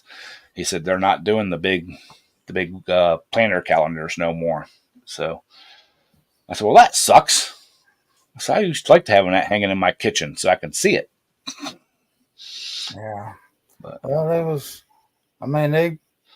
they used to give you all kinds of stuff like that, but now, I mean, them little old calendars is what I wanted in the truck because you can't you couldn't hang up a big calendar in the truck. So. Right. Yeah. Matter of fact, yeah, my Schaefer's oil guy, I used to get every year for Christmas.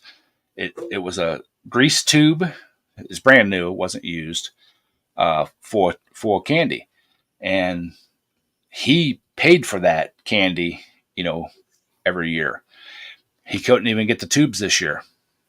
It was just little bags. Now, the one sales lady that used to come in, I miss her. She was one of our chemical company ladies. You guys probably don't know, but there's a big candy place around here called Heggy's, Candies and Nuts. Every year, she used to get me a 2-pound box of cashews. And she did that for a bunch of years. They are the best cashews in the world. But she moved. Her area got so big, she had to split it in half, and it just so happened that my half went to somebody else, and I can't even get him to stop in. Can't you order them? Yeah, but why would you order them when they give them? They usually give them to you, stuff like. Oh yeah, the candy that candy place is right here in town where I can go up there and buy pounds upon pounds of them, but they just don't taste the same when you have to buy them yourself. And anything free is good. well, that was kind of the way it was with work. I would go, since I was the gopher around the body shop. I had to go to the parts house, do all the parts house running and all that stuff. I'd come in with a new hat, and all the damn people in the shop wanted a new hat. I said, "Hey, don't look at me. I mean, it's." I said the man handed me one when I got the box. So, well, even the boss man said, "Well, you didn't get me one?" I said, "No." He said he handed it to me and told me to put it on so before I left the store. So you can't even have this one. That's the same with my Napa hats. I'll get a new Napa hat and start wearing it. Like, oh, can I get one of them? I'm like, sure. Go down and spend like $5,000 a month, and they'll give you a hat. Well, I mean, in the body shop, we was spending about that every month, about $5,000 a month down at the body, and they would.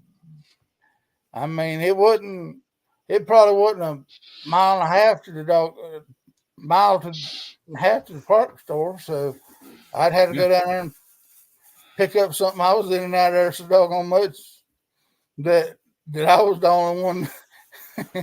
I mean, the boss man at the parts store would stop by the body shop every now and then just to see what else he could sell to the boss man. But well, I worked for a Honda dealership for a little stint running parts. I couldn't even get a Honda hat. Don't blame me. I didn't do it. If I wanted one, I had to buy it. So I'd wear my other old hats. One was a Chevy hat. Well, there's. Don't say I did it. There was a. We'll have when I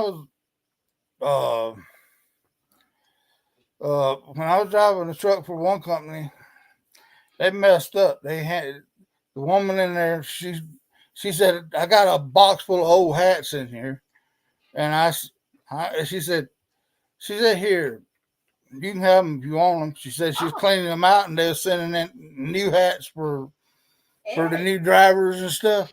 So I took them out, and I took them out, and first place I come to, because I got, every time I had a new hat on, all the people in the warehouse knew that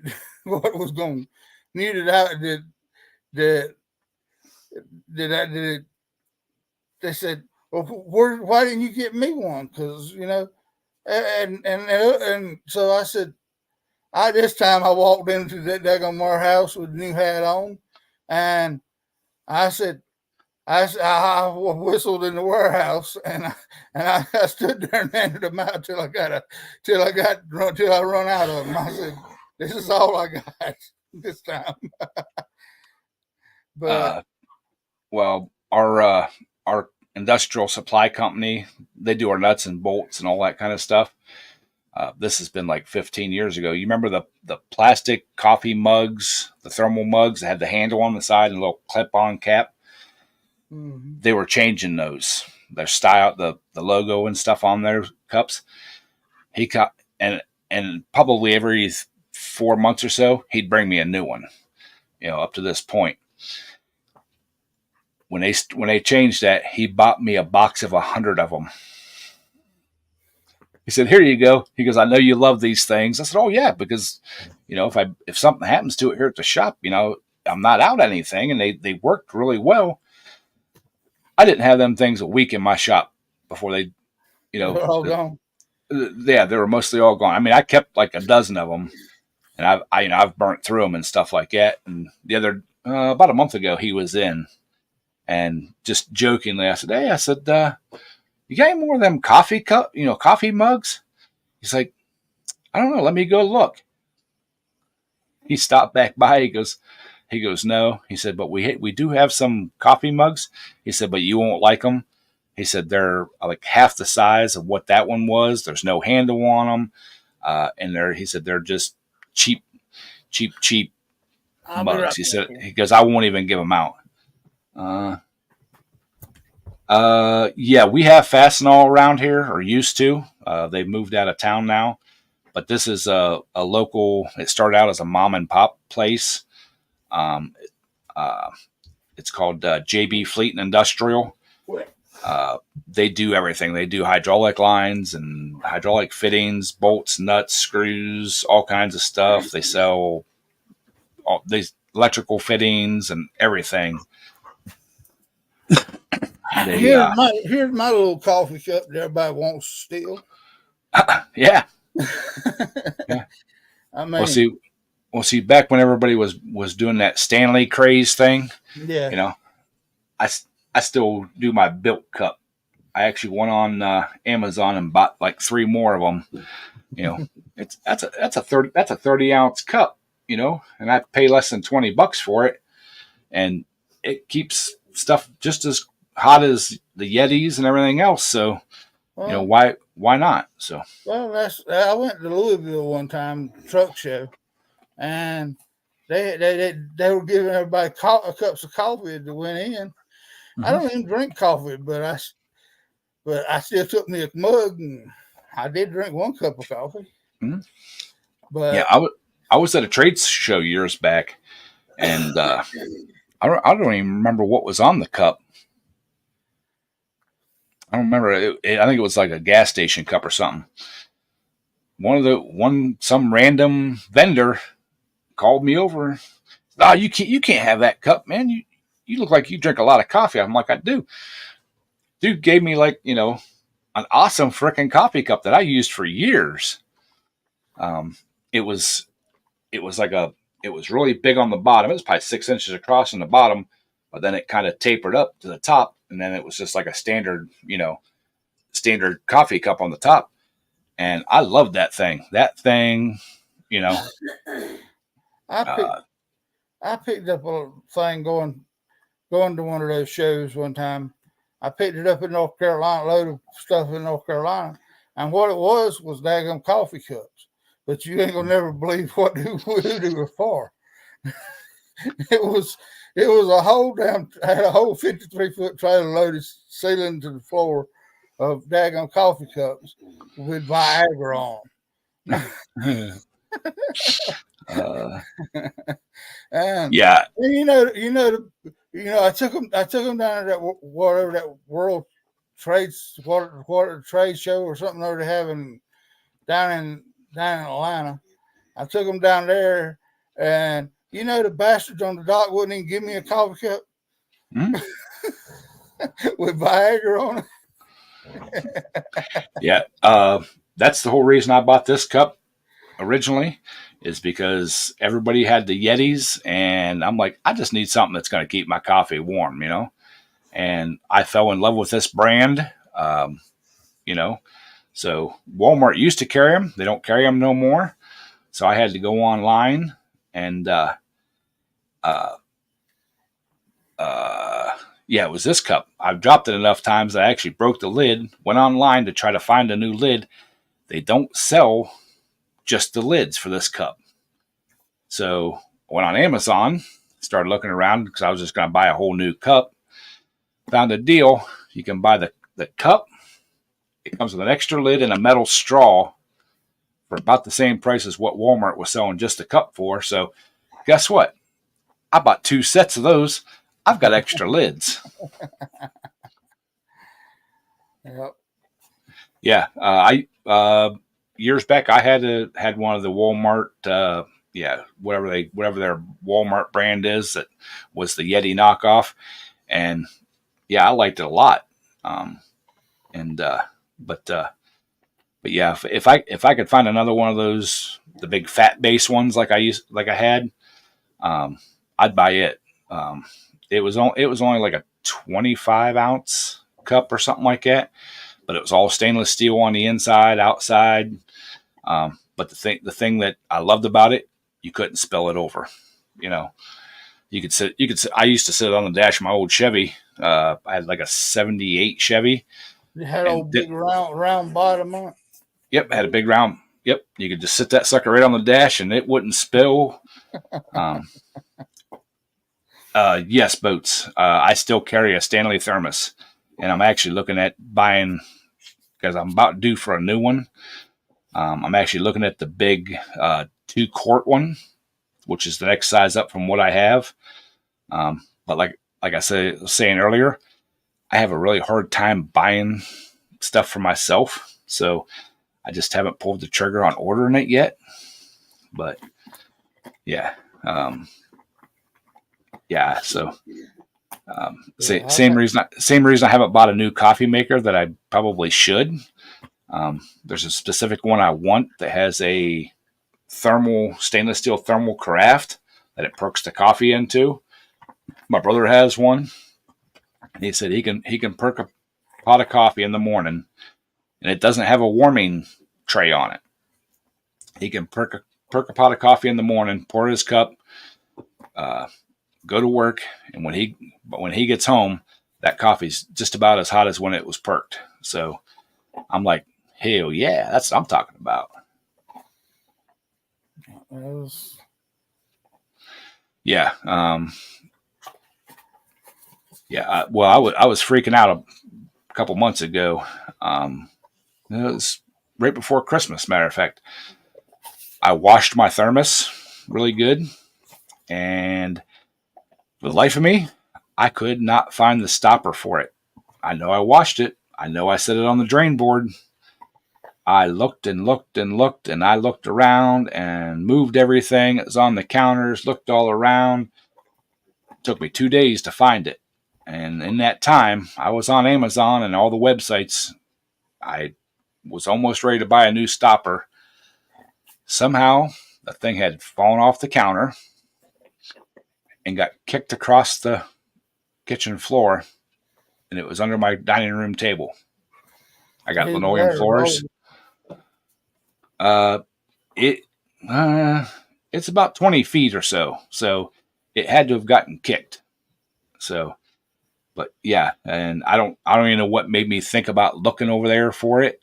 I was just walking that way and looked down and seen something, and right there it was. I'm like, yay! I don't have to use my old one no more. My old off-brand one. It doesn't. I mean, it holds the coffee hot most of the time, but it doesn't hold it as good as my Stanley. But yeah, I got one. But when I was looking for the stoppers, when I come across the big dog, I think it's 60 ounces or something like that. It'll hold a pot of coffee. Well, I got a stainless steel one up there in the cabinet from that company. I think it is a Stanley, but but it's got their name imprinted on it. And then like I said, they was closing a terminal down there where I run out of, and I happened to be in there, so I was getting paid that day to help them move junk out of there, so they handed quit. Thanks, John. You have a good night, buddy. Appreciate you stopping in and hanging out with us. Good night, John. But they had some of them plastic ones that was about yay tall, I think I got about 5 or 6 of them up there in the cabinet up there. Yeah. I've always carried a Stanley the whole time I've been working. Um, I've probably had a half a dozen or so of them. I actually had one that I carried when I was working over the road. I broke the handle off of it, which kind of upset me. But when I got back to the shop, I actually made up a handle and put hose clamps on it, and had that handle on it for probably another 2 or 3 years until my ex-wife finally broke down and told me that I wasn't allowed to carry that no more, and I had to get a new one. I said, but it's seasoned just right. She goes, but there's no paint left on it. She goes, all the greenness wore off of it. It's time to upgrade. So Thanks, Boats. So, all right, y'all. It's been 2 hours. I think we've exceeded our limit for the day. Been a great talk. Been a great Easter. Hope you all have a great week, and we will talk to you all next week. Appreciate you all hanging out with us. Good night, everybody.